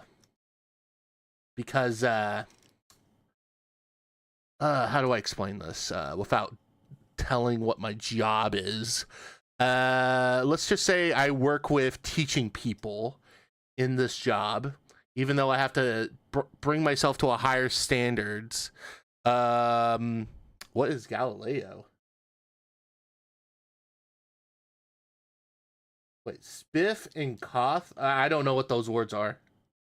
Like I said, I'm a stupid fucking duck, dude. Why the fuck are you coming in here asking those kind of questions? But let me get back to my story, though. So because of my position at my job, they want me to praise my employees, and we have to do it in a way where it's like an essay or whatever. But I just told the people who are in charge of it, like, dude, just say good job to them, you know? Like, keep it simple, keep it sweet, you know? Like, well, like, we don't know what the fuck that means, you know?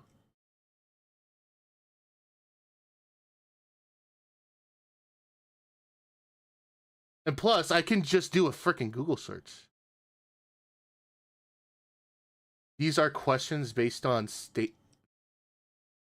statements. Okay.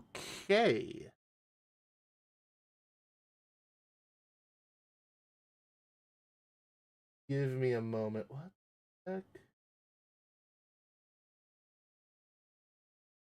Let's see. Today.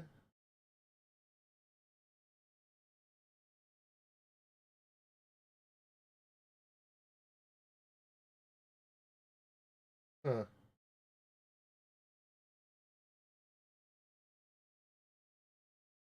If you're okay, let me give you a question. Do you work for V Shoujo by any chance? This is my test before I like get accepted into the organization. Let me give you that as a question. Because it would be weird to have like a VTubing organization to send out a guy. Okay, you do not work for them. Okay. Understandable. That's understandable. Because if you said yes, then I would have been like, dude, what the fuck?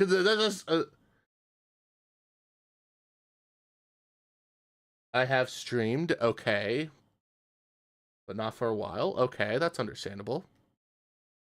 Very understandable. What was the video as I look on? No, not this one.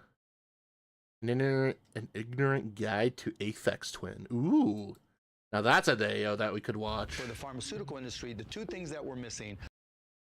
You know what's interesting? What is interesting?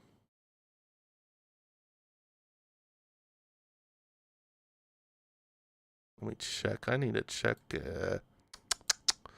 This one right here. Right there. Right here. There we go.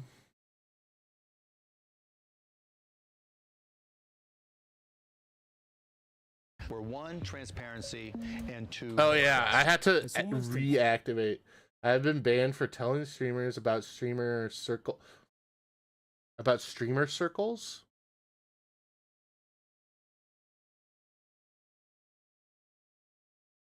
Streamer circles. Why? What have you been telling them? Are they like really just based off of lies? Are like most of what these streamer circles are just lies? Because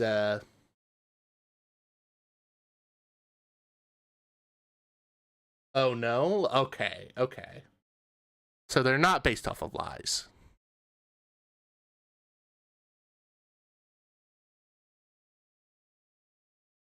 That like a friend group. I don't know, Christian. I don't know. This dude is really cryptic, if you ask me.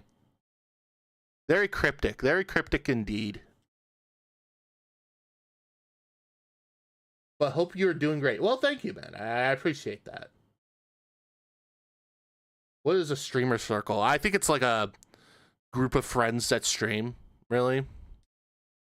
Well, I did mention to them V Shoujo, so technically that is like a streamer circle, but in reality it's more like just a collective, really.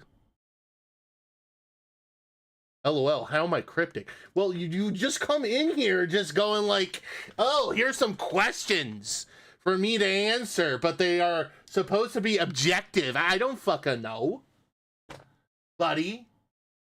I you know what? One of these days, I gotta do this for as a stream. I create a scene, brick wall behind me, microphone in front of me, and I look like as if I'm a comedian, you know? And then and I'll be talking to you like as if you're like a heckler or something, you know?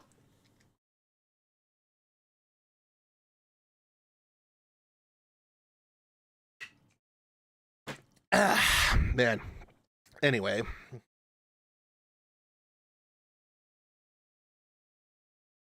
I don't think that they know that they even have 7TV emotes, maybe. You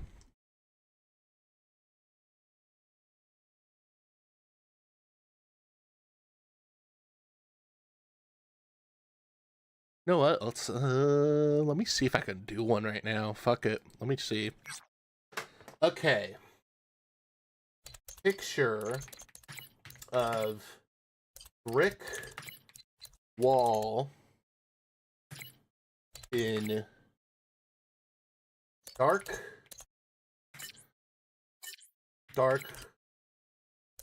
lighting. Oh wait, give me a minute. I'm trying to. So like I don't know. Okay. Ooh, here we go. Okay. Wait, that's Adobe stock. Can I have something? Oh wait a minute. This looks good. Could I save this image?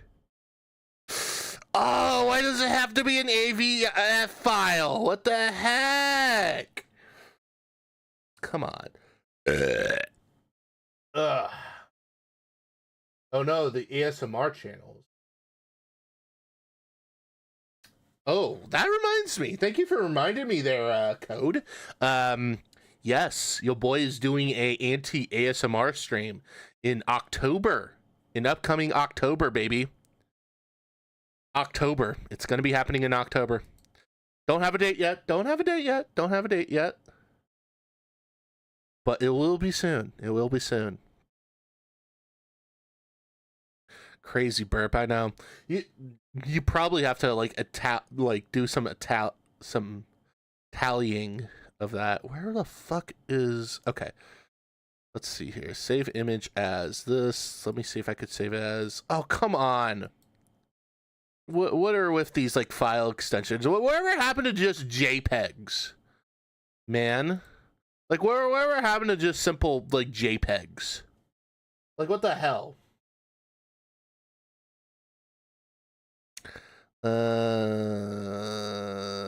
Dark room of a brick wall and dark lighting. No, wait. Let's try comedy, kind of. No. Actually, I could just download this one here twice, if possible. Oh, fucking WebP file. God damn it. I hate WebP. WebP is bad. Oh, PNG over JPEG? Oh, okay. No, that's an understandable statement. That's an understandable statement. But just give me a moment. I need to find my... Wait, what about this one? Actually, it looks too bright. I want to be dark and Okay, this one. Let it be... Alright, I found one. Your boy has found one. Perfect. Give me a minute while I set up this scene. I'll do it in the meme studio. Give me a moment while I get a photograph. Browse. What was it again? Downloads, I guess? Hold on. Date modified. Wow. Nothing. Shit. I think it's in my games, most likely. Let me find it. Give me a moment. Where is it? I downloaded it. It should be in here. There it is. Okay. Okay, got it. Now we just have to expand this out. Actually, could we stretch it out a little bit, you know? And not have it like, give me a minute, I'm almost done. Brother, you know what is funny? When VTubers refuse to answer what respect is, then they complain that they have no view.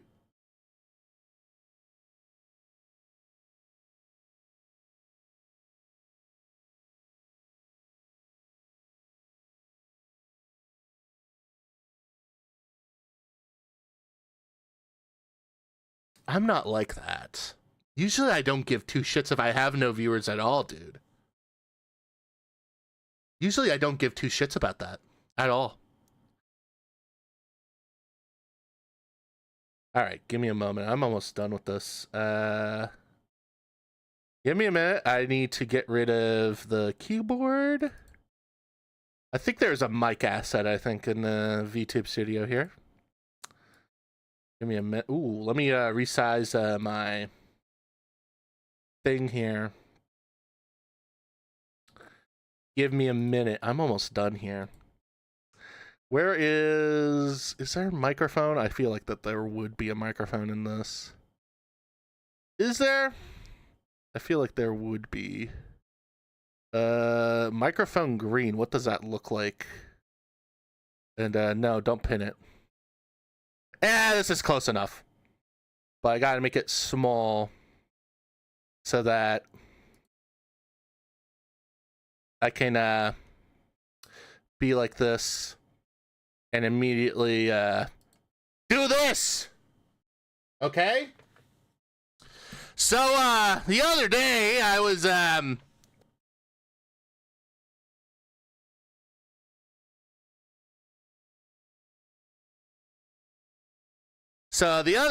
some random chatter walked into my stream here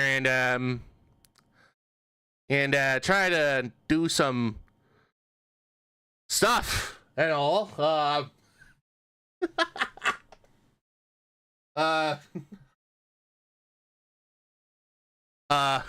Anyway.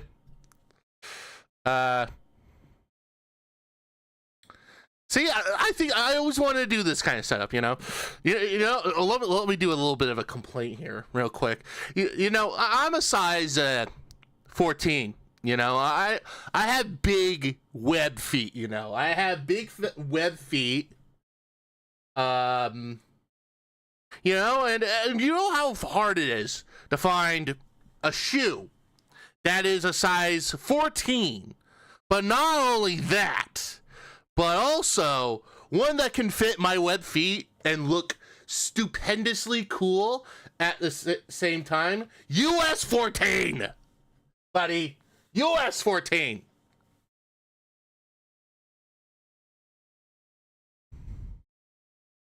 That's real small. Oh wait, I gotta be standing for this. Hold on. Because I have to stand, like I'm sitting, I have to be standing. I gotta be standing for this. So let me continue it. You know, you have to find like size. You have to find like size 14 shoes, and those are hard to fucking find. And I'll tell you, even the cool ones. Like, it's almost as if that there's like a million of us. Even though I bet you I don't know what the average foot size that an American or even a UK guy has. But I don't know, 10, 11 or so.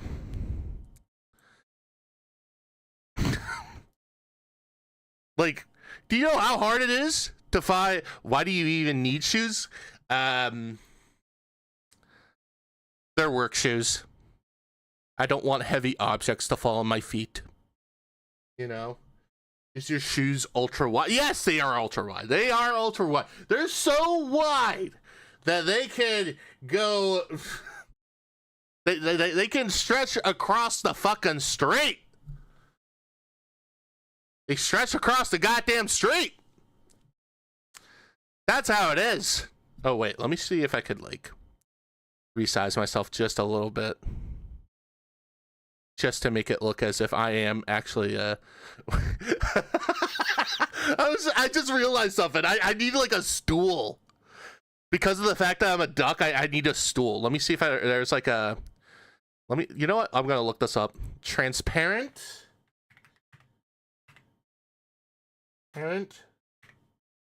stool.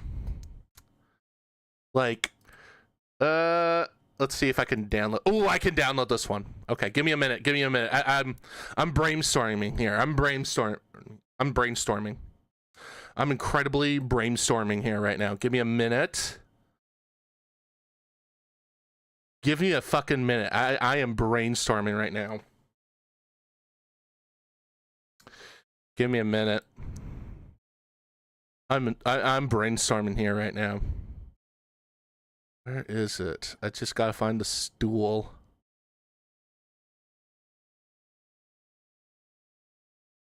Oh, here you are. There you are. Open. Okay. Oh, god damn it! Okay. For the sake of... Wait, why is it like this? How do I get rid of the transparency behind it? What the shit? Ah, man. Okay, give me a minute. There might be a... Put it like right here. And what does that do? Nope, it doesn't do anything. Okay. Like, didn't the goodies have Catzilla? I don't know. Ah, man. God damn it. Okay. Oh, I guess we'll just have to find like another stool. Like one that just has like a clip art. That's it. Let's try a clip art. Let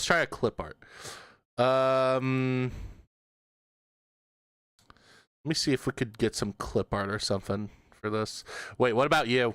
Let's see if this one works.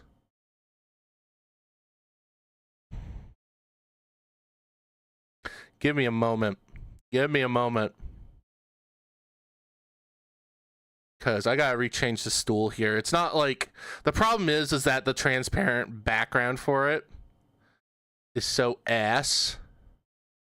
that. Let's hope that this one is good as well. God damn it! This sucks. Well, let me show you the problem. This fucking transparent background right here is giving me all the trouble right now. All of it. Like, it's even weird. But it's an OBS issue, by the way. It's an OBS issue. Question. Yes, what is your question? I see your hand being raised here, Code. I see your hand being raised. I want to know. Let's see. Upload an image that when not showing? What does this do? Like, okay, that doesn't help me at all. That doesn't help me at all. God damn it.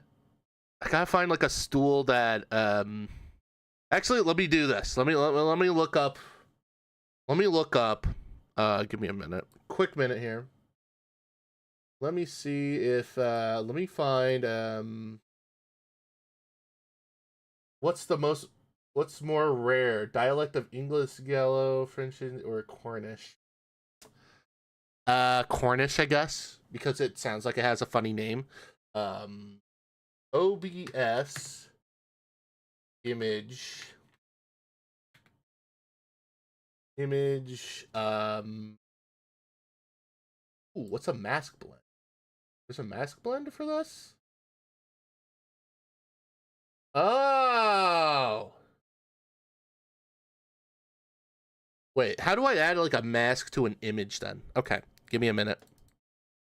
Give me just a minute. No, that's not. Fuck! That wasn't what I was looking for. Hold on. Let me see here. Give me a minute. Filters maybe? Is there a mask I can do? Or like what about oh wait, OBS image transparent transform image, I guess. Let me find it. Oh wait, that wasn't it. That was a fucking link. So why would Cornwall have the rarest dialect of English? What? Well, I don't fucking know. You gave me 3 choices and I chose the funny name. Okay? Where is ooh, here we go. How to crop. That's how we gotta do it. Give me a minute.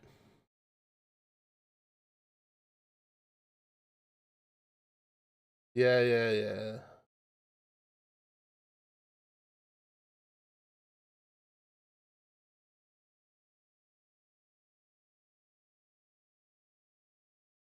Yes, but how do I crop it?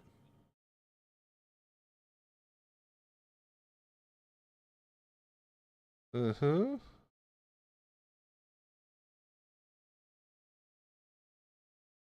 Okay.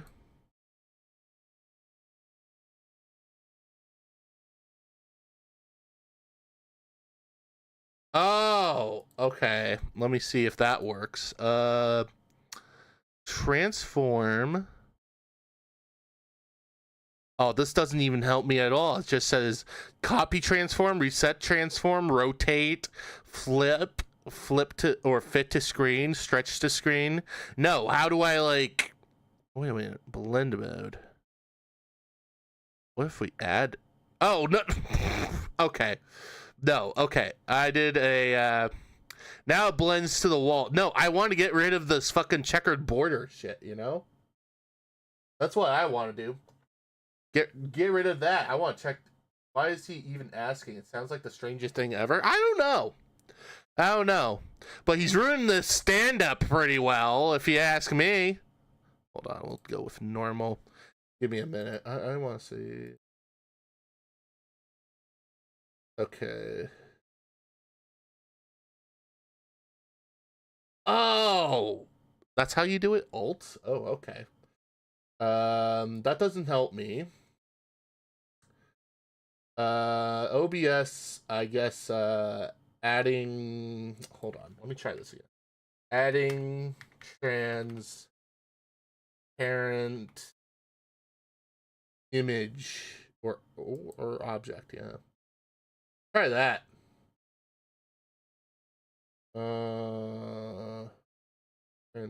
Yeah, we'll do the GIFs ones.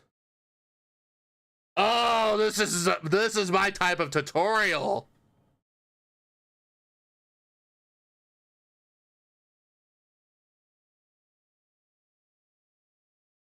Okay.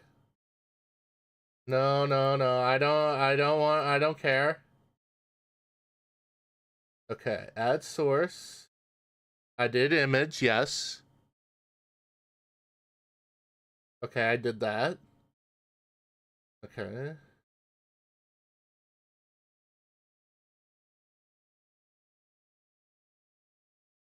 Okay. Okay.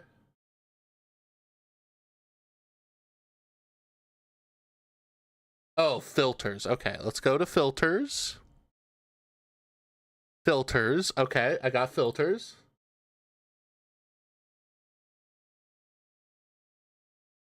Color key. Okay. Yeah, add color key. Okay. Okay, okay. Okay. All right.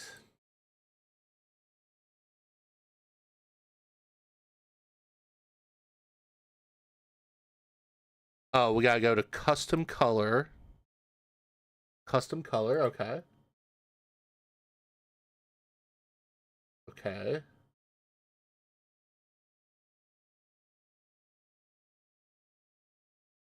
Okay.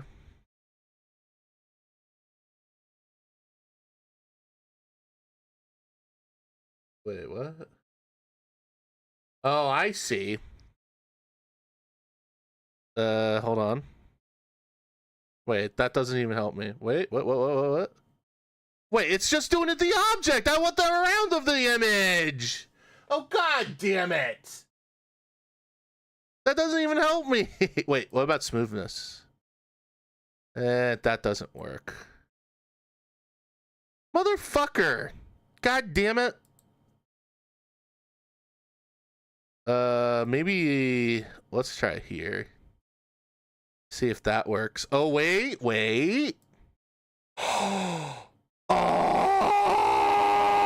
I think I did it. I think I did it. Hold on. I think I did it. I did it. Okay, give me a minute while I redo this here. Give me a minute.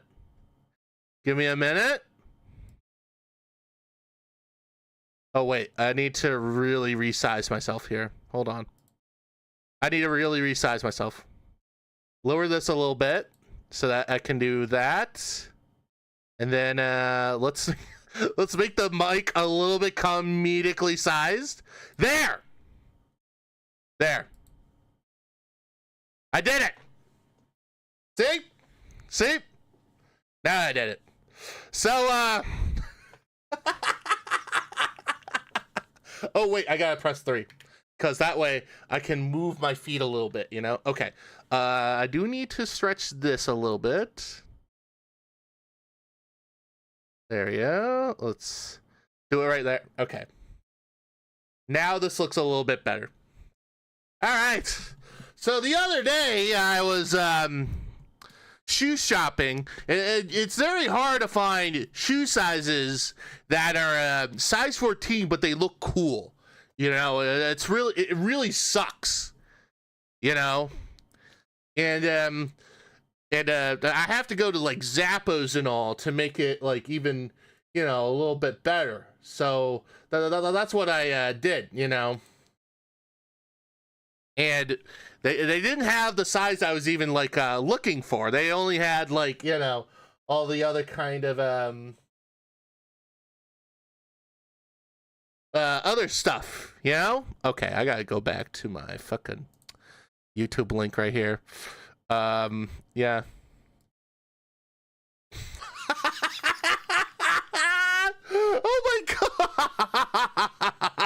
shit. Oh, now seeing it for real on stream, it'll look like it's like that meme where like it's this crow standing up, and he told like this very bad joke, and all he said was like "ka ka," and then this random dude in the audience was like, "Get better material," and he looks at his like note cards of jokes. All of it just says "ka ka," so it's like fucking funny as shit. Oh my god, I gotta take a screenshot of this. Oh my god. So what's the deal with airline food? Like, it's very terrible and all. Like, you gotta go, like you would buy like a sandwich, an egg salad sandwich on there, but then it just tasted like absolute shit. Like, what's the deal with that?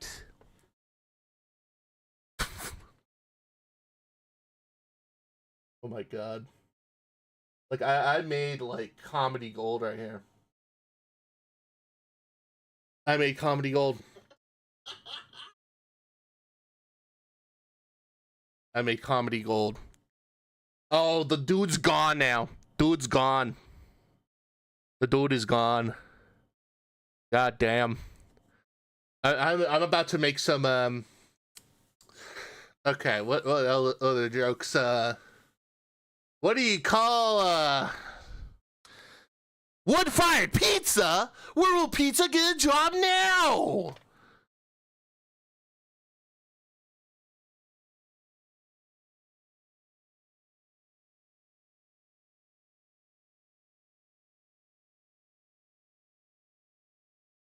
Yeah. I feel like this is gonna be like... Wait, fuck, I need to add like a reverb to the microphone to make this even better. Give me a moment. Let's add a reverb to the... Oh, no. That's not what I want. No, I want, where is it? Oh, properties. No, wait. Oh, no. It needs, like... Okay. Give me a moment. I need a lookup of, filters. Here we go. I need to add, like, a, hold on. We need to add... Is there reverb in here by any chance? Or there's no reverb in here? What the shit? Damn it. If there was some reverb in here, like this would have been like the best joke ever. It's like, it's almost as if I'm in like a room where that this is like that. God damn it. If there was some reverb, it would have made, this would have been easily like one of the most... you know what? Let me check one more time here. Let me check here. No, let me see, advanced audio. No, god damn it. Which one was it? This one? Let me see. Yeah, they don't even include like a reverb in here. Is there a reverb? Okay, let me find a reverb. Let me see here. OBS reverb. Why is there no... Okay, there's a fucking plugin for it. God damn it. Okay, we're not gonna do that. That is something for later. That is something for a little bit later here. But yeah. Anyway, let me continue to tell some jokes. Oh, god damn it. I hate being up here, you know? It sucks because I don't have any material to tell everyone here about, you know? And it sucks. It really fucking sucks. What do you get when you combine a Rockstar can in a Monster can? you get a Monster Mash. Oh god, that was absolutely terrible. I am so sorry that I told you that joke. That was a terrible joke. That was a absolutely dreadful fucking joke right there. I am so sorry. I'm so sorry for all of you who have to witness this today. I'm so sorry. So sorry that you all have to witness that. You're not meant for this. Oh god damn it. No, hey, buddy. Hey, heckler, you shut your mouth, okay? I'm trying my best up here, all right? I am Brandon Schaub. I'm not the funniest man ever, okay?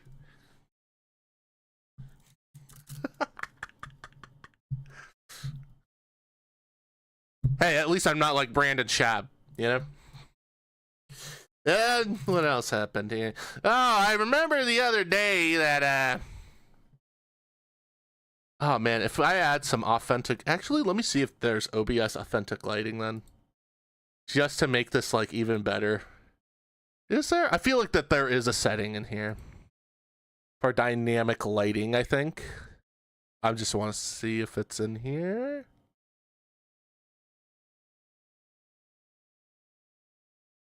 Is there a dynamic lighting? Oh wait, I didn't even like capture my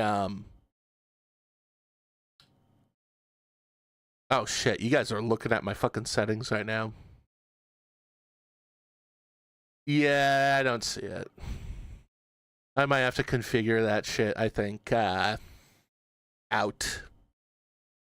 But also, I have to replace this with the Sprout program to make this look a little bit more authentic, if you will. Make it a little bit more authentic. Yes! Completely doxed. What do you mean I completely doxed myself? Don't tell me it showed, like, a name on there. Please, for the love of God. Shit, this VOD might most likely be nuked anyway.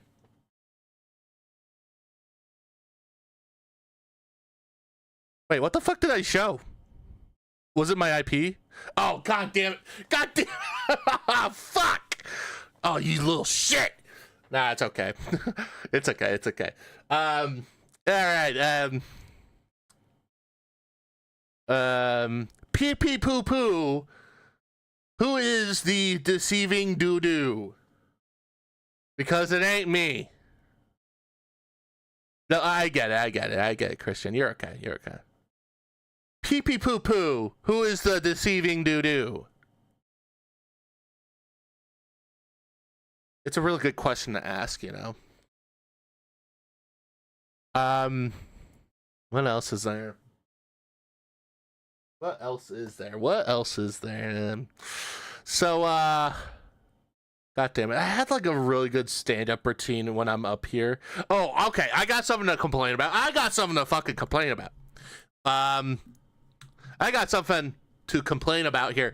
You know what really grinds my gears? Band t-shirts that aren't made 2XL and up. What's the deal with that? Huh? Like I'm a big duck. Yeah, I am a big duck, okay? And every time I try to get a t-shirt at like, you know, like at a festival or a concert, you know, you go out there and you want to get like the biggest t-shirt size out there, and you go there and out of nowhere they're like, yeah, our biggest size 2XL. Like, where's the fan appreciation here, buddy? Like, what the fuck? I want either a 3 or 4XL t-shirt here, goddammit. I don't want this 2XL shit. Why are you making it for, like, thin, fit people when you're, like, basically ignoring the bigger people that also exist here in America, huh? How about that? How about that, huh? How about that? Because that shit kind of pissed me the fuck off, you know? It pisses me right the fuck off, you know? Human servant, what the fuck are you doing? Dude, why the fuck are you hitting my microphone?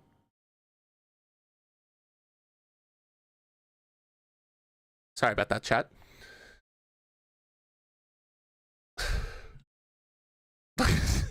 Like, come on, dude. Like, you're a band that makes millions upon millions of dollars every year, but you can't invest into adding like bigger t-shirt sizes for like your fans and all who are of a much more bigger sort.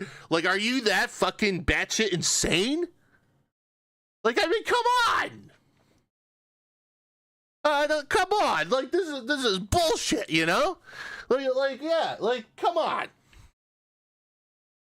This is absolutely horseshit, you know? Do you know of this stand-up comedian Fluffy? I do not know who that is, and let me see here. Let me continue this stand-up here for a moment here. Okay, another thing that's grinding my gears is the Borderlands film. Like, god damn, man, like Mexican guy, real funny. Oh, okay. I'll check him out. What was I saying? Oh yeah, the Borderlands film was a big fucking mess, and it makes me embarrassed as a Borderlands fan, you know? It makes me not like a fucking shooter that I grew up with, like as if it's like the greatest thing that ever happened. Now people are like basically pointing and mocking at Borderlands fans because of how shit that fucking film is. Man. God damn. Like, Jesus, tap dancing Christ, bro.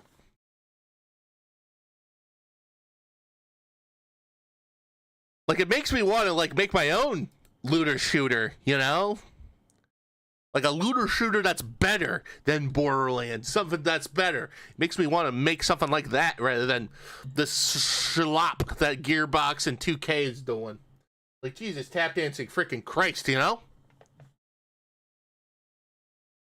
It annoys the living shit out of me, you know? It really annoys me, you know? Like, thank God I'm having a platform here to complain all about the shit that is happening right now, but yeah. What else?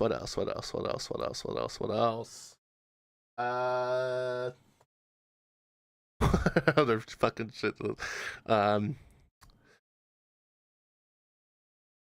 Also, the other day I was at the pond, you know, I was you know, swimming around in it, doing my usual shtick, you know,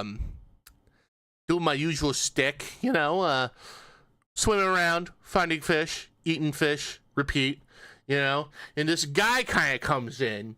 He looks like a fisherman. He looks big. He has like a beer belly. He has like Miller Lights around him, you know. And he came in, and I just fucking look at him, and I was like, bro, this is like a private pond. What the fuck are you doing here?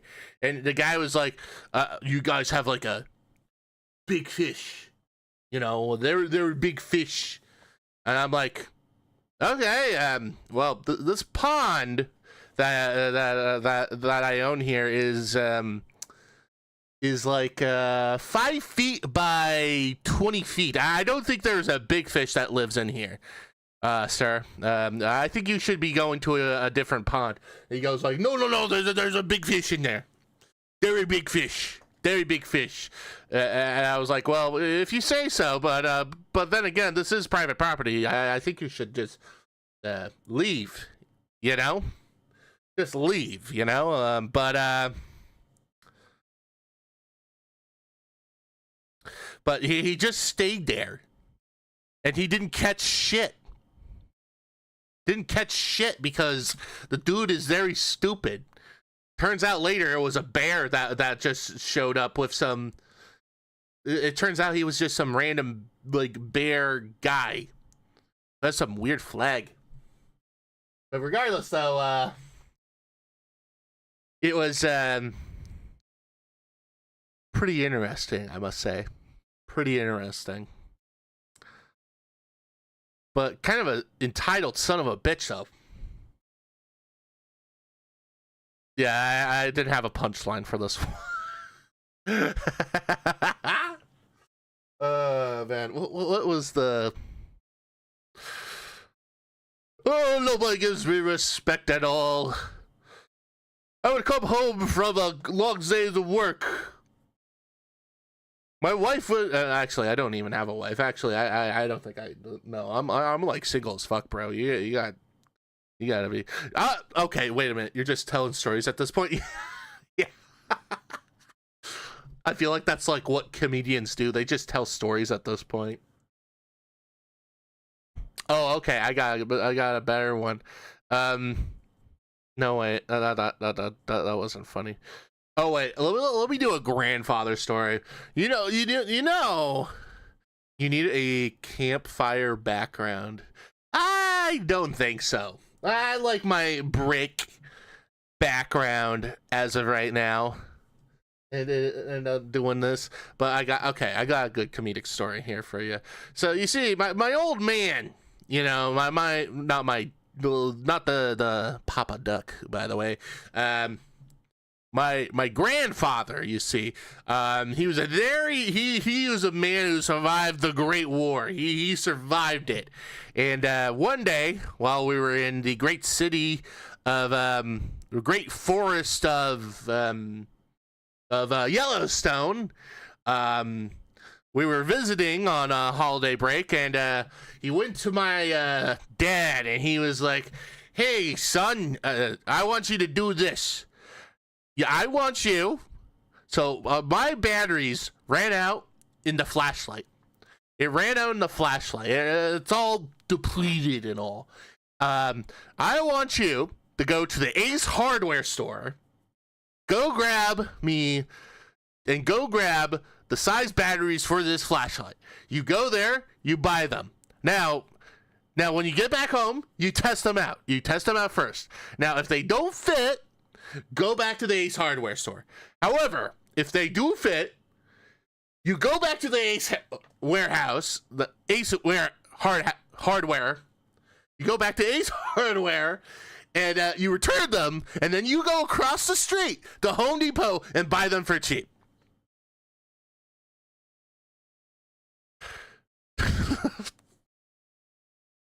That's what I want you to do. And my dad was like, couldn't I just go to Home Depot even in the first place and do it in the first place? And my grandfather was like, you can do that?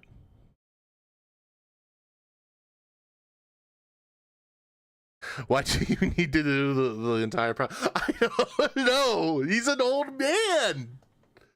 Dude's an old man. I don't know why he wants us to do the whole fucking process, But it was a weird fucking day. And I hope those were... It's not hard to learn what battery size the batteries are. Yeah, that's the thing. He is too lazy and old to care. He's too old and lazy to care.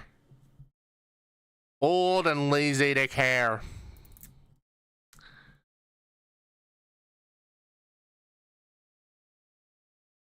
We can do that. Yeah. Yeah, okay, here's something that I hate.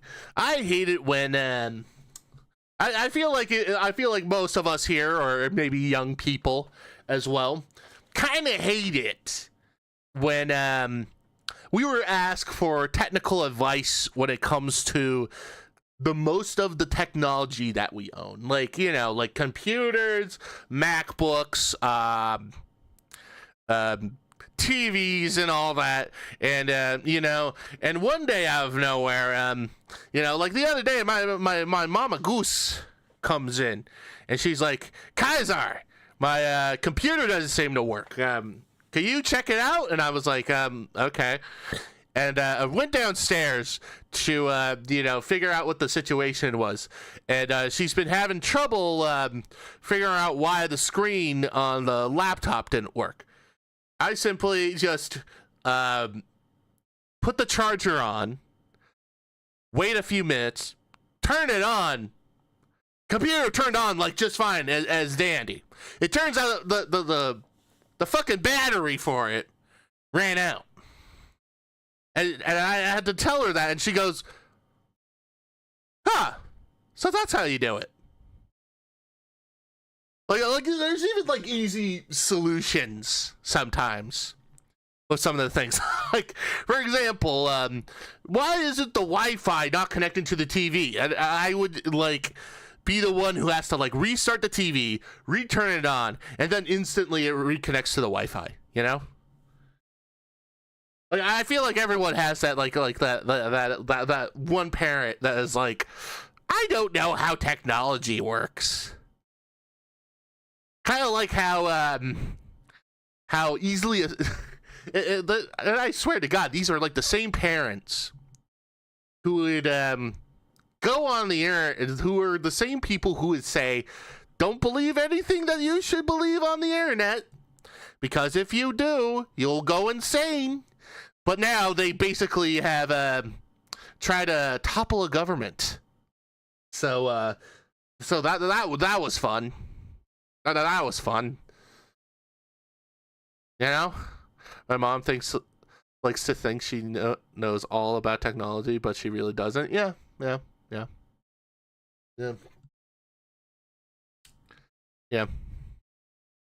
I feel like that. All right. I think we're gonna head back over to, where's my room set up? Here we go. I think it's time that we do some they watching per usual. I'm good on the stand up. I'll keep the stand up thing in the background. Oh, god damn it. What a weird fucking guy that came in that made me inspired to do that, you know? Oh shit. I'll do some more. I just gotta come up with some of my own, with some of my own jokes, you know? With some of my own jokes. Give me a minute while I yeah, for real, but thank goodness he did. He was like a heckler in a crowd, you know? But he left, though, like a long time ago. But you know what? I'll do more in the future. I just need to come up with my own sense of comedy, you know? I need to stop over relying on, like, sex jokes, you know? Mostly because there's kids around here and they're gonna think I'm gonna be weird about it, you know? Anyway, let's see here. It's a Sunday fun day kind of thing. An ignorant guide to Aphex Twin. What kids? I don't know. Let's learn electronic music now. To sound truly unique within the vast landscape of music. Various influences alongside the limitations of certain instruments mean that most artists sound somewhat like other pieces of music from the past or present. So what happens if you take a sleepless freakazoid from Cornwall, give him the ability to create homemade instruments by simply... Speaking of Cornwall, where the fuck is Cornwall? Give me a minute. Where the fuck is Corn? God damn it. God damn it. Cornwall. Oh, I misspelled the... Where is this? Where is this place? Where is Cornwall? Cornwall. God damn! It's like that most western peninsula in England. What a weird fucking place. What's like their biggest town here? Or do they even have like a big town? Huh. Weird. Weird fucking place. Weird fucking place. Hey, didn't the guy earlier ask why Cornwall is like the most rare dialect of English? What a weird guy. Maybe he's Aphex Twin. Maybe he's Aphex Twin. So soldering pieces of metal together, and then give him access to enough label funding to do shit like this on a regular basis. Well, then you get Aphex Twin, who is considered by many to be the most important artist within electronic music. An artist that was able to create music that was so ahead of its time, it still somehow sounds inventive and experimental 25 years after its creation. This is how Aphex Twin was able to change the landscape of electronic music forever. So just before we start, Richard James, or Aphex Twin, has a tendency to lie to interviewers just to mess with them. So this video may have certain— That's my dream. That is my dream right there. That is my dream. You gaslight the interviewers that you like talk to about all the lies that he does. That would be that would be a great idea. Hey Kaiser, I heard you live in this location. Is it full of drug addicts and all? No, it's actually a dystopian forest. It's a very dystopian forested place. There's no druggy people there.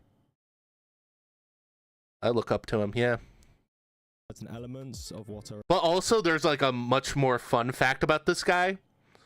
But we'll get to it later. Maybe they mention it in this video or not, but I found it to be like the coolest fucking thing. Essentially urban legends or myths about the man himself. Richard D. James was born on the 18th No of drugs, August Sag. 1971 in Limerick, Ireland, to Welsh parents. The name Richard would be inspired by his stillborn older brother. The child would unfortunately be stillborn when the parents were residing in Canada for the father's work. The mother that's was unable sad. to accept the death of the child and therefore kept the name and used it for Aphex Twin as a way to cope. James would quickly move from Ireland to Cornwall, which essentially means moving from a barren wasteland where people speak funny to the middle of nowhere where people speak slightly less funny. Richard described his childhood in Cornwall as pleasurable, mentioning how it felt like he was completely cut off from any form of city, free to do whatever he wanted. Before even understanding the concept of music, James would become obsessed with just making sounds. And I don't mean this, I mean just continuously messing around with various instruments within his parents' house. This involves strings, piano, and tape recording equipment. In a 2001 interview, James had stated that he won £50 in a sound production competition at the age of 11. He explained how he essentially retuned TV signals until he found a strange noise and recorded it. This story is unconfirmed, however, as there is quite literally zero proof, and it sounds eerily similar to an article published in Your Computer magazine in 1982.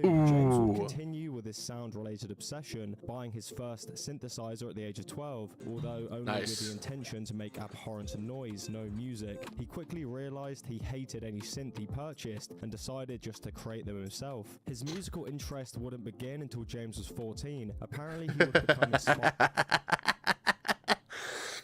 Yeah, this synthesizer that I bought, it sucks. He just breaks it in half. This other synthesizer here, this synthesizer also sucks. Breaks it in half. And then he just uses the parts to build his own. Based. To create music after continuously hearing his sister play vinyls throughout the house, describing the sounds of Jesus and the Mary Chain as bloody awful. Despite his interest in the creation of music coming at the age of 14, James had been tinkering with music equipment for years and was described by family members as a prodigy. His brother claims how he saw James producing music as early as 12 years old, with other close friends and family members exclaiming how he was able to build circuits and synthesizers from scratch, which were used in his later DJ sets. If you're to take the name of his first album literally, it's suggested that a handful of the tracks on the album were created by James as young as 14 years old. The music scene at the time was pretty sparse, with only a few record shops. Despite this, they had a flourishing nightlife, focusing primarily on acid house. Whilst studying engineering at college, James frequented his local nightclubs and raves, DJing the popular acid house of the time, as well as utilizing his own music in the mixes. According to James, he had been creating what sounded like acid house years before he had even heard it anywhere else.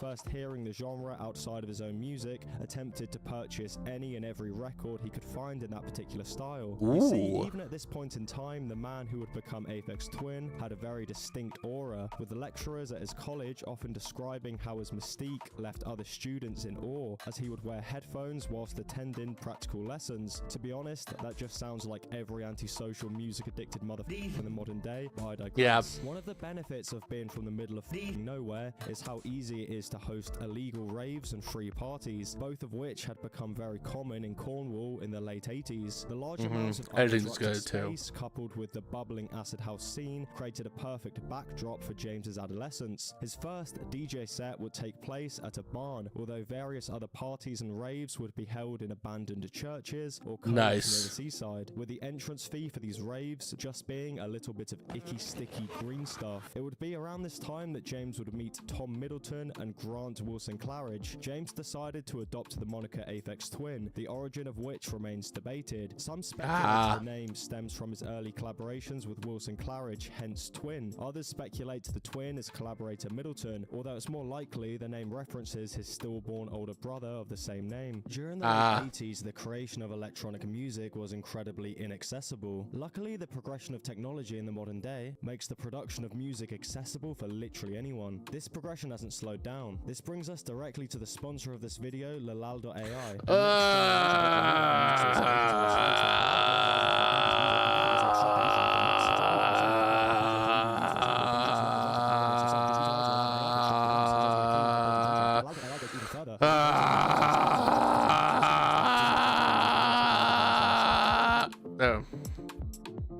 There we go. So you just put it into Lalal. Oh wait, never mind. The ad is still going. Oops, sorry. Same song. Link directly supports the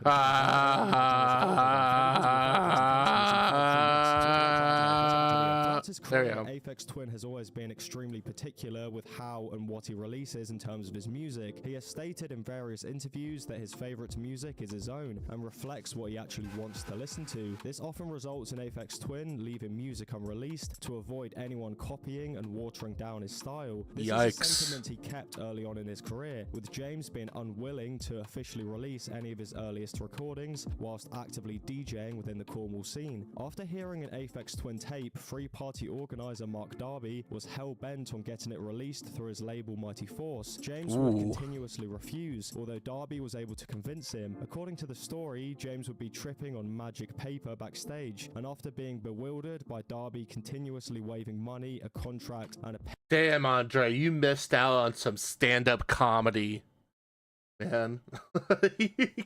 You missed out big time. But welcome back, though, Andre. I appreciate that. Pen in his face, eventually agreed to be signed. Despite James's monumental talent and creativity, much of his early success was spurred on by the people around him, as previous collaborator Wilson Claridge encouraged James to create a record label to release his own music, funded by inheritance received by Wilson Claridge. This resulted in the creation of Reflex Records in 1991. His first official release was a collaborative project with Tom Middleton named Analog Bubble Bath in 1991, although the collaborative work between the two would be short-lived as Middleton left to form Global Communication, leaving James on his own for the production of the second Analog Bubble Bath project. This would prove beneficial as the song Didgeridoo. You're watching a documentary? Yes, of Aphex Twin. Received a decent amount of airplay on local dance radio stations, and perhaps more importantly caught the attention of Renat van die Papilere, who ran perhaps the biggest European rave label at the time, RNS Records. James proceeded to visit the man with the surname I will not attempt to pronounce again in Belgium. He walked into his office and dumped a box of dusty cassettes on his desk, some of which dating back to when James was only 14 years old. Damn. The two picked out various tracks from the cassettes with the intention of creating 2 albums, the first of which being Selected Ambient. Also, Andre, 92. Christian says hi from YouTube. Throughout the next couple of years, James continued to work on small EPs under various aliases such as Caustic Window, as well as continuing the Analog Bubble Bath series, although nothing was quite as important as Selected Ambient Works. The album was Selected Ambient Works, although was initially incredibly expensive to purchase in the United Kingdom, being priced at £52 if we take into account inflation. Despite its price, the album quickly received huge amounts of underground attention. And he said hi back Aphex Christian. Twin utilizing texture to create an electronic album that somehow sounded naturally beautiful. As the name suggests, the music on the album was recorded throughout a 7-year period from the ages of 14 to 21, with James utilizing various homemade synths, drum machines, and samples to create the most important album in the development of ambient techno. Pretty quickly after the release of the project, James started receiving requests from bands as prominent as The Cure to remix their work. He would comply, although as continuously stated, how he puts little to no effort into these remixes, with one iconic story involving his remix of a Lemonhead song. When the deadline came, Aphex Twin had either ignored the track completely, failing to even listen to it, or had just thrown it aside because it sounded so shit. When the courier came to collect the tape, he grabbed a random old track from his collection. He got paid £4,000 for this piece of work. As the Yankees chugged along, the commercial viability... That's fucking funny. That's fucking funny. Imagine. You got this remix, dude. Do you have the track? Oh, yeah. Oh, fuck, I threw that track away. Yeah, here's this. Just call this the remix. Okay. Cool. That's awesome. For ambient and experimental electronic music was beginning to increase, spearheaded by artists such as The Orb. This allowed James to thrive on the Warp record label, which was intended to showcase the future of electronic music, focusing on experimentation and the pushing of boundaries. This led to James releasing more intense projects outside of the ambient sphere under various aliases such as Polygon Window and AFX. 4K Pound, yeah, I know. Allowed him to tour with some of the biggest artists within the genre, supporting The Orb and co-headlining with Orbital throughout various UK and US tour dates in 1993. Despite his high level of productivity through various side projects and tours, Aphex Twin was still working on his second album, set to release on Warp Records. This album would eventually become Selected Ambient Works Volume 2, and would return to the ambient sound he had become known for in his first album. According to various interviews, James had gained the ability to lucid dream around this time, and stated this technique was responsible for 80% of music on the project. A lucid dream is essentially a dream where the individual asleep becomes completely aware that they are in a dream, and in turn are able to control certain aspects of the dream. You do not know who Aphex Twin is, Andre? Man, you're about to go down a rabbit hole. He would go to sleep and purposely dream himself into a studio, surrounded by imaginary pieces of equipment. He would then proceed to make music within his dream, and immediately wake up and recreate it whilst awake. This all apparently took him 20 minutes per session. Take this all with a grain of salt. This could very easily consist entirely of bullshit. Richard James can also apparently see sounds, which stems from a condition known as synesthesia. This also contributed to the creation of the album. This album differs from his first in the fact that it rarely features percussion at all, instead focusing on lengthy... I'm not much into dubstep and DJ much. Oh, okay, that's understandable. Well, Aphex Twin isn't known for dubstep. He's known for just ambient house, just experimental works, IDM works, if you catch my drift. Textured pads layered to create an ambience that is supposed so to his music is still considered like ahead of its time. The album would receive a mixed response, with some describing it as scarily beautiful and other more diehard fans being disappointed by the more ambient direction and lack of percussion. Despite its mixed but also he does drum and bass as well. Response, it can be argued that the release of the project time-stamped an extremely early example of online music discussion. In 1993, an electronic mailing list was created named the IDM list, intended for the discussion of British artists within the burgeoning electronic scene. Before the album's release, the project would be anticipated and discussed heavily within the mailing list. This would be one of the earliest examples of an album being anticipated, experienced, and analyzed entirely on the internet, which continues to this day with motherfuckers like this and this. Aphex Twin had become notorious in the underground electronic music scene in the UK, resulting in countless clubs and venues inviting him to play. One particularly funny example would be when James was invited to play at Disabay in 1994. According to him, he was unable to play his actual records, so instead played sandpaper. I'm not sure what that actually means. And Based. Absolutely based. Yeah, I'm not playing my tracks here at this shit club. I'm just gonna bring sandpaper and then just rub it. I played Helldivers with friends today and it was fun. Dude, I recently got back into Helldivers 2 recently. I recently got back into Helldivers 2 recently, just for funsies' sake, you know. Do recommend it. Do recommend it. Their new update is pretty good. Want to play some more even after stream today, so I couldn't find any footage, so I'd assume he just rubbed sandpaper together in a rhythmic manner. This was apparently so well received that he utilized a similar performance style in a club in New York in 1997, only this time he chucked a bunch of sandpaper into a food mixer, turned it on, blended the sandpaper, and proceeded to throw the mixer at an audience member. Instead of suing Aphex Twin... Is it still good? Yeah, it's still good. Even after the controversial Sony Sony integration that they tried to pull with Sony, after that they kind of got better. They did get better. Win for being assaulted with a food preparation device, the fan instead insisted the blender get signed. Despite little documentation and footage, this set remains legendary, with sandpaper that was allegedly utilized at one of the events fetching... Damn!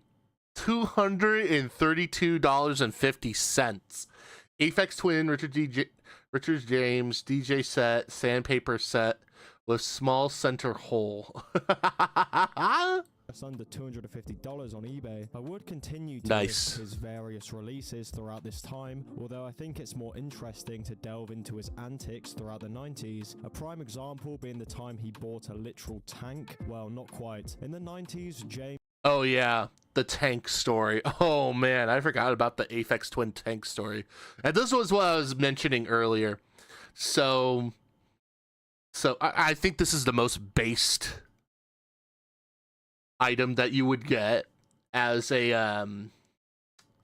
if I ever become famous one day, I'm gonna buy like the most obscure vehicle of all time that nobody knows, and then have it be like a joke in and of itself, just like with Richard James here, just buying a fucking tank, which surprisingly turns out this tank in particular here is $34,000 which is about right around the same price as of a regular car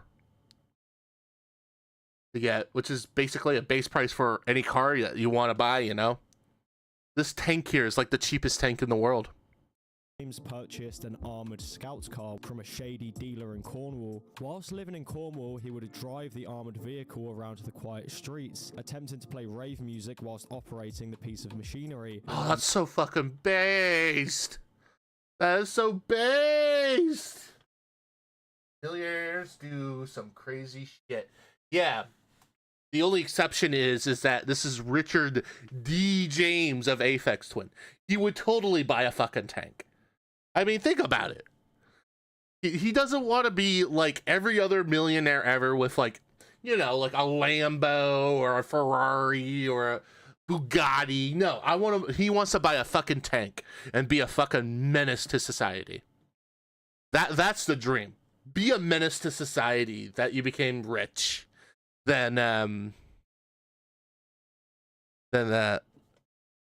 An Aptura. Let me see what this is.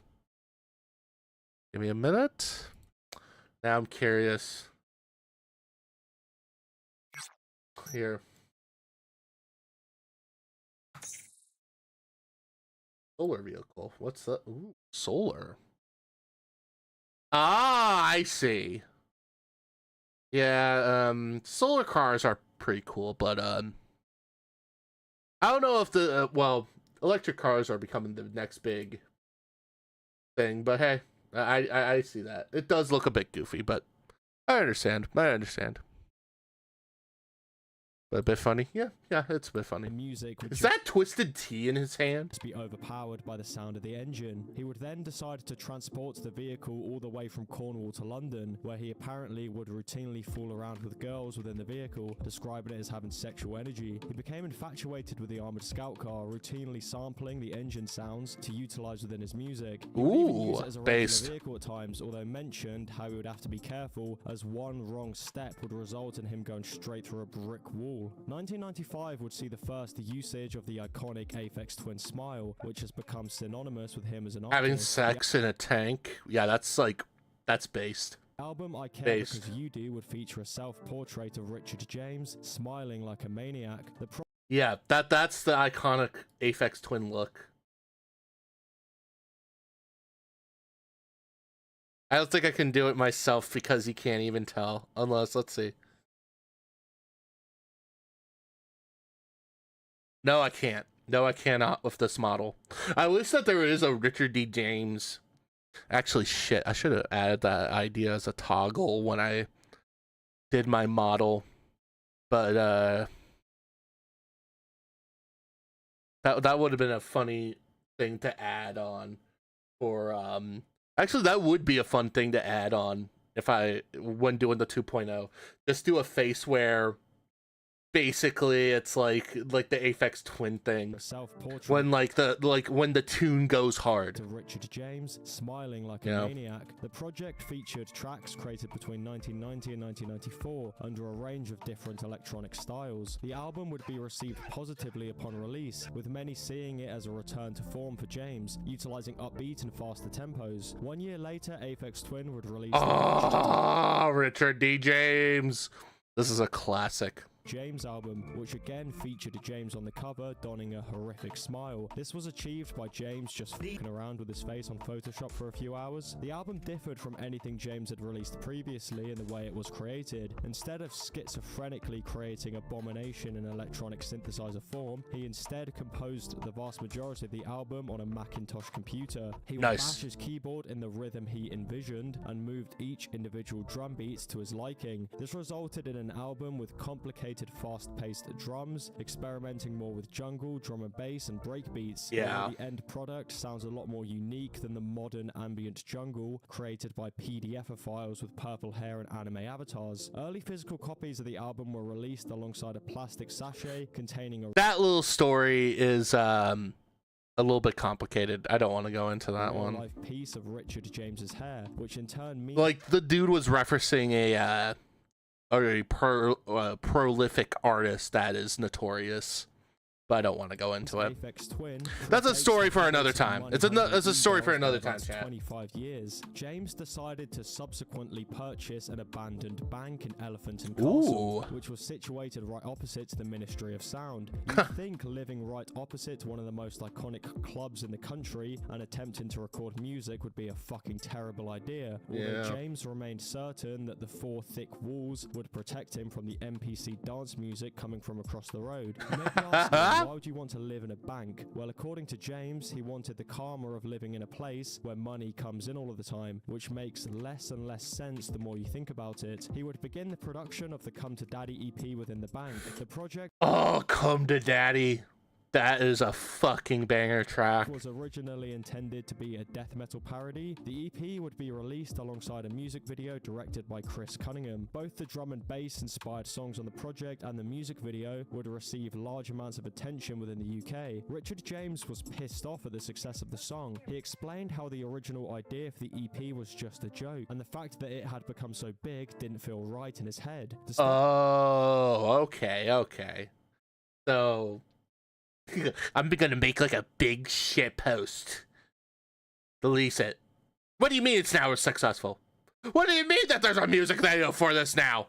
Like this, what the heck? Utilizing the same formula, creating another fast-paced song named Window Licker and accompanying it with a similar music video, also created by Cunningham. The songs on the EP were created using a software called Metasynth, which allows you to insert a digital image as a spectrogram. The software will then convert the spectrogram to digital sound and essentially play the picture as audio. A spectrogram is essentially a visual representation of the spectrum of frequencies within a song or piece of audio. Various modern softwares actually allow you to see it. For example, this is what actually shows up if you play the end of, which is the second song on the EP. Aphex Twin would continue to play live shows as the 90s morphed into the early 2000s, although the venues in which he would play became increasingly strange. He claimed that no venue was too small for an Aphex Twin concert, and provided the venue was in London and that he had enough time, would routinely accept offers to play at very odd places. This often resulted in Aphex Twin just playing at some random person's house, which led to individuals flooding from the street. How's the guy today?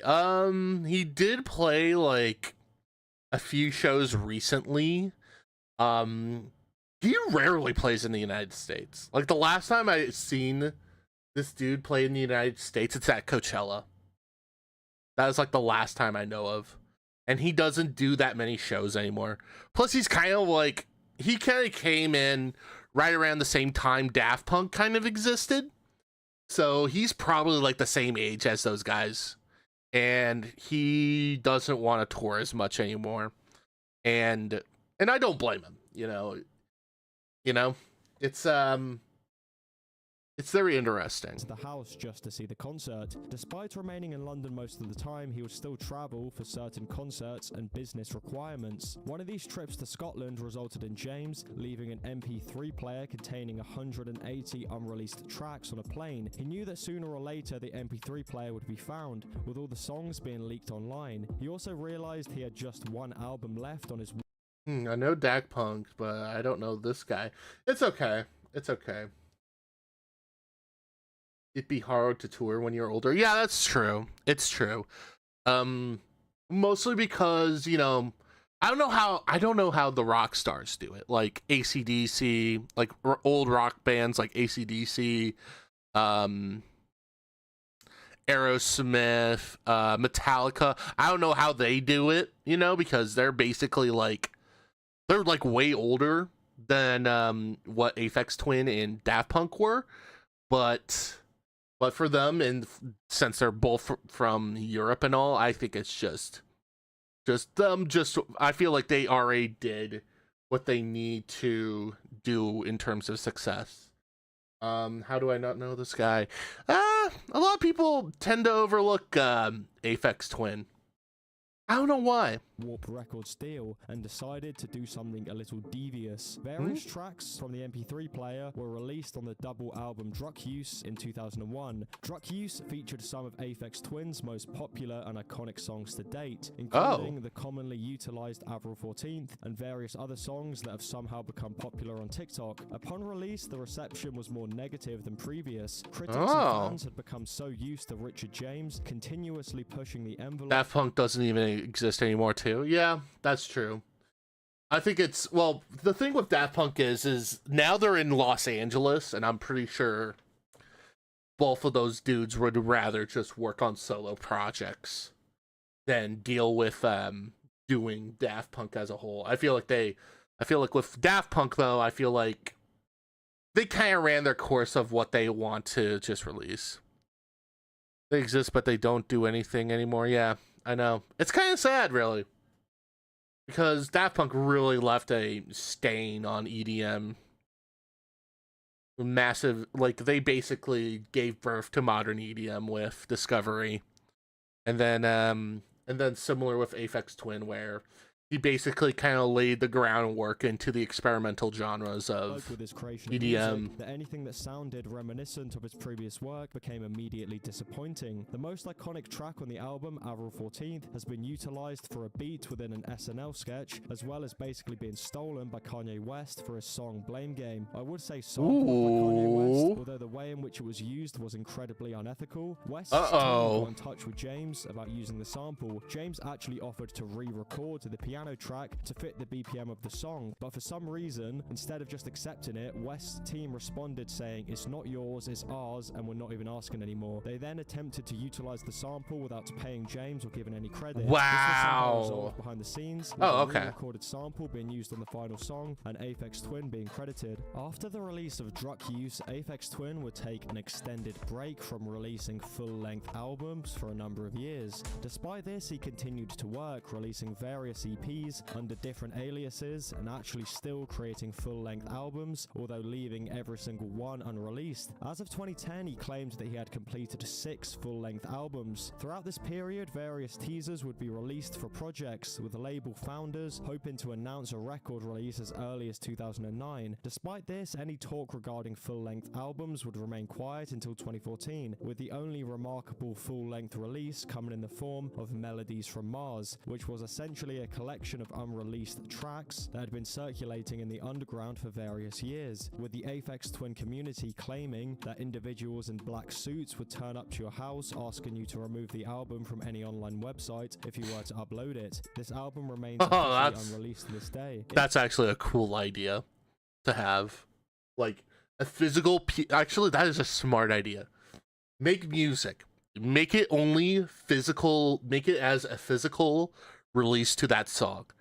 But if you find out that somebody uploaded it, that you include a small little code that would like reveal like an IP address, and Men in Black will come in and basically tell them to delete it off the internet.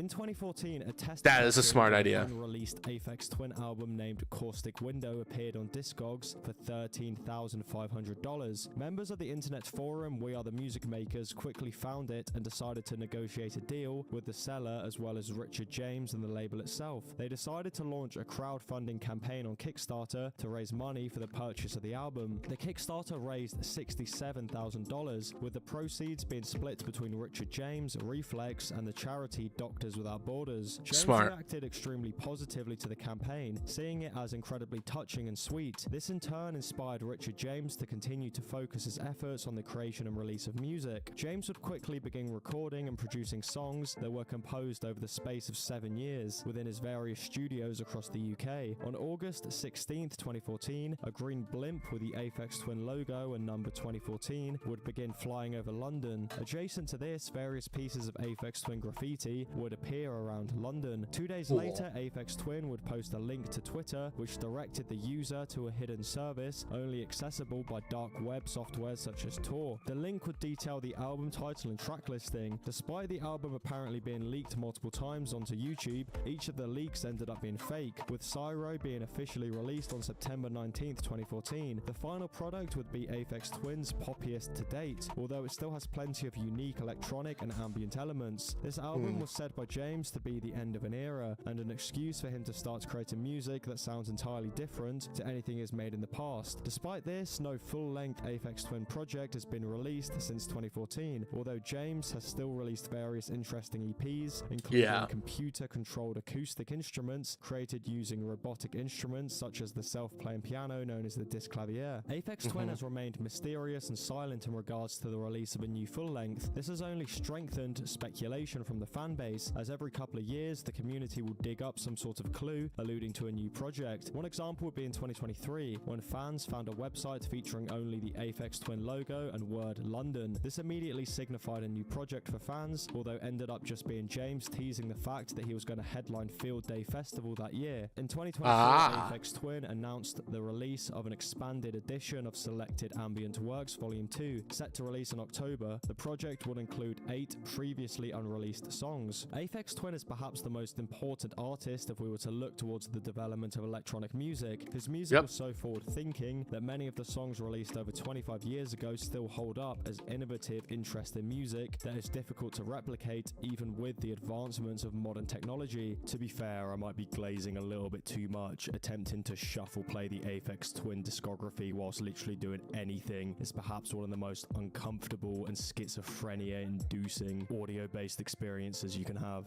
True. Yeah. Well, I think it's about 3 hours. I think we'll call it here. But yeah. Oh shit, that's wrong.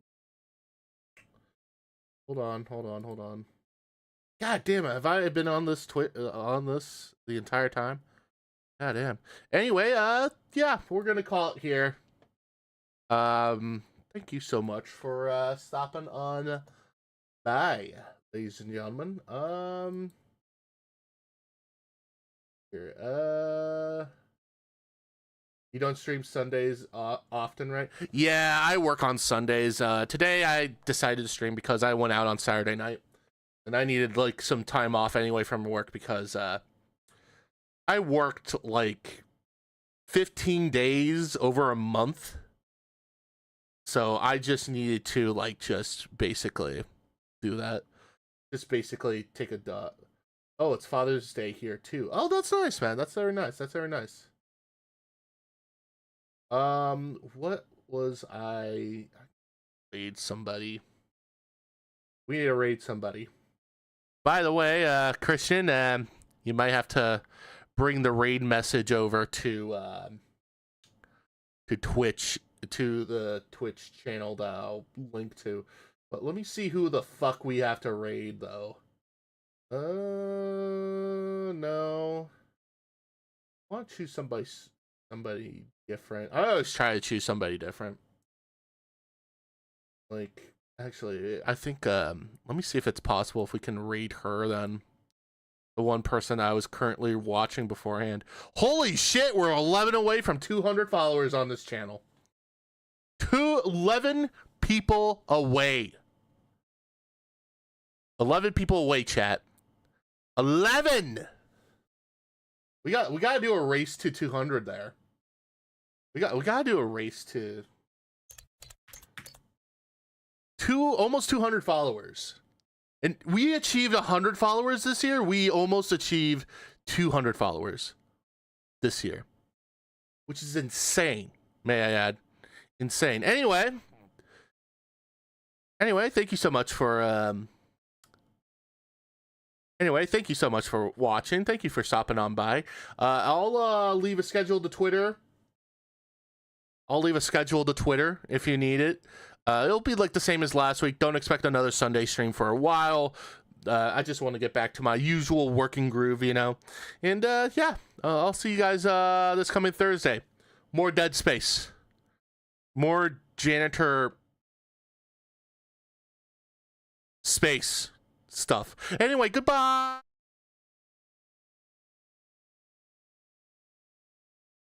Actually, never mind. I couldn't raid this one person. We'll raid someone else here.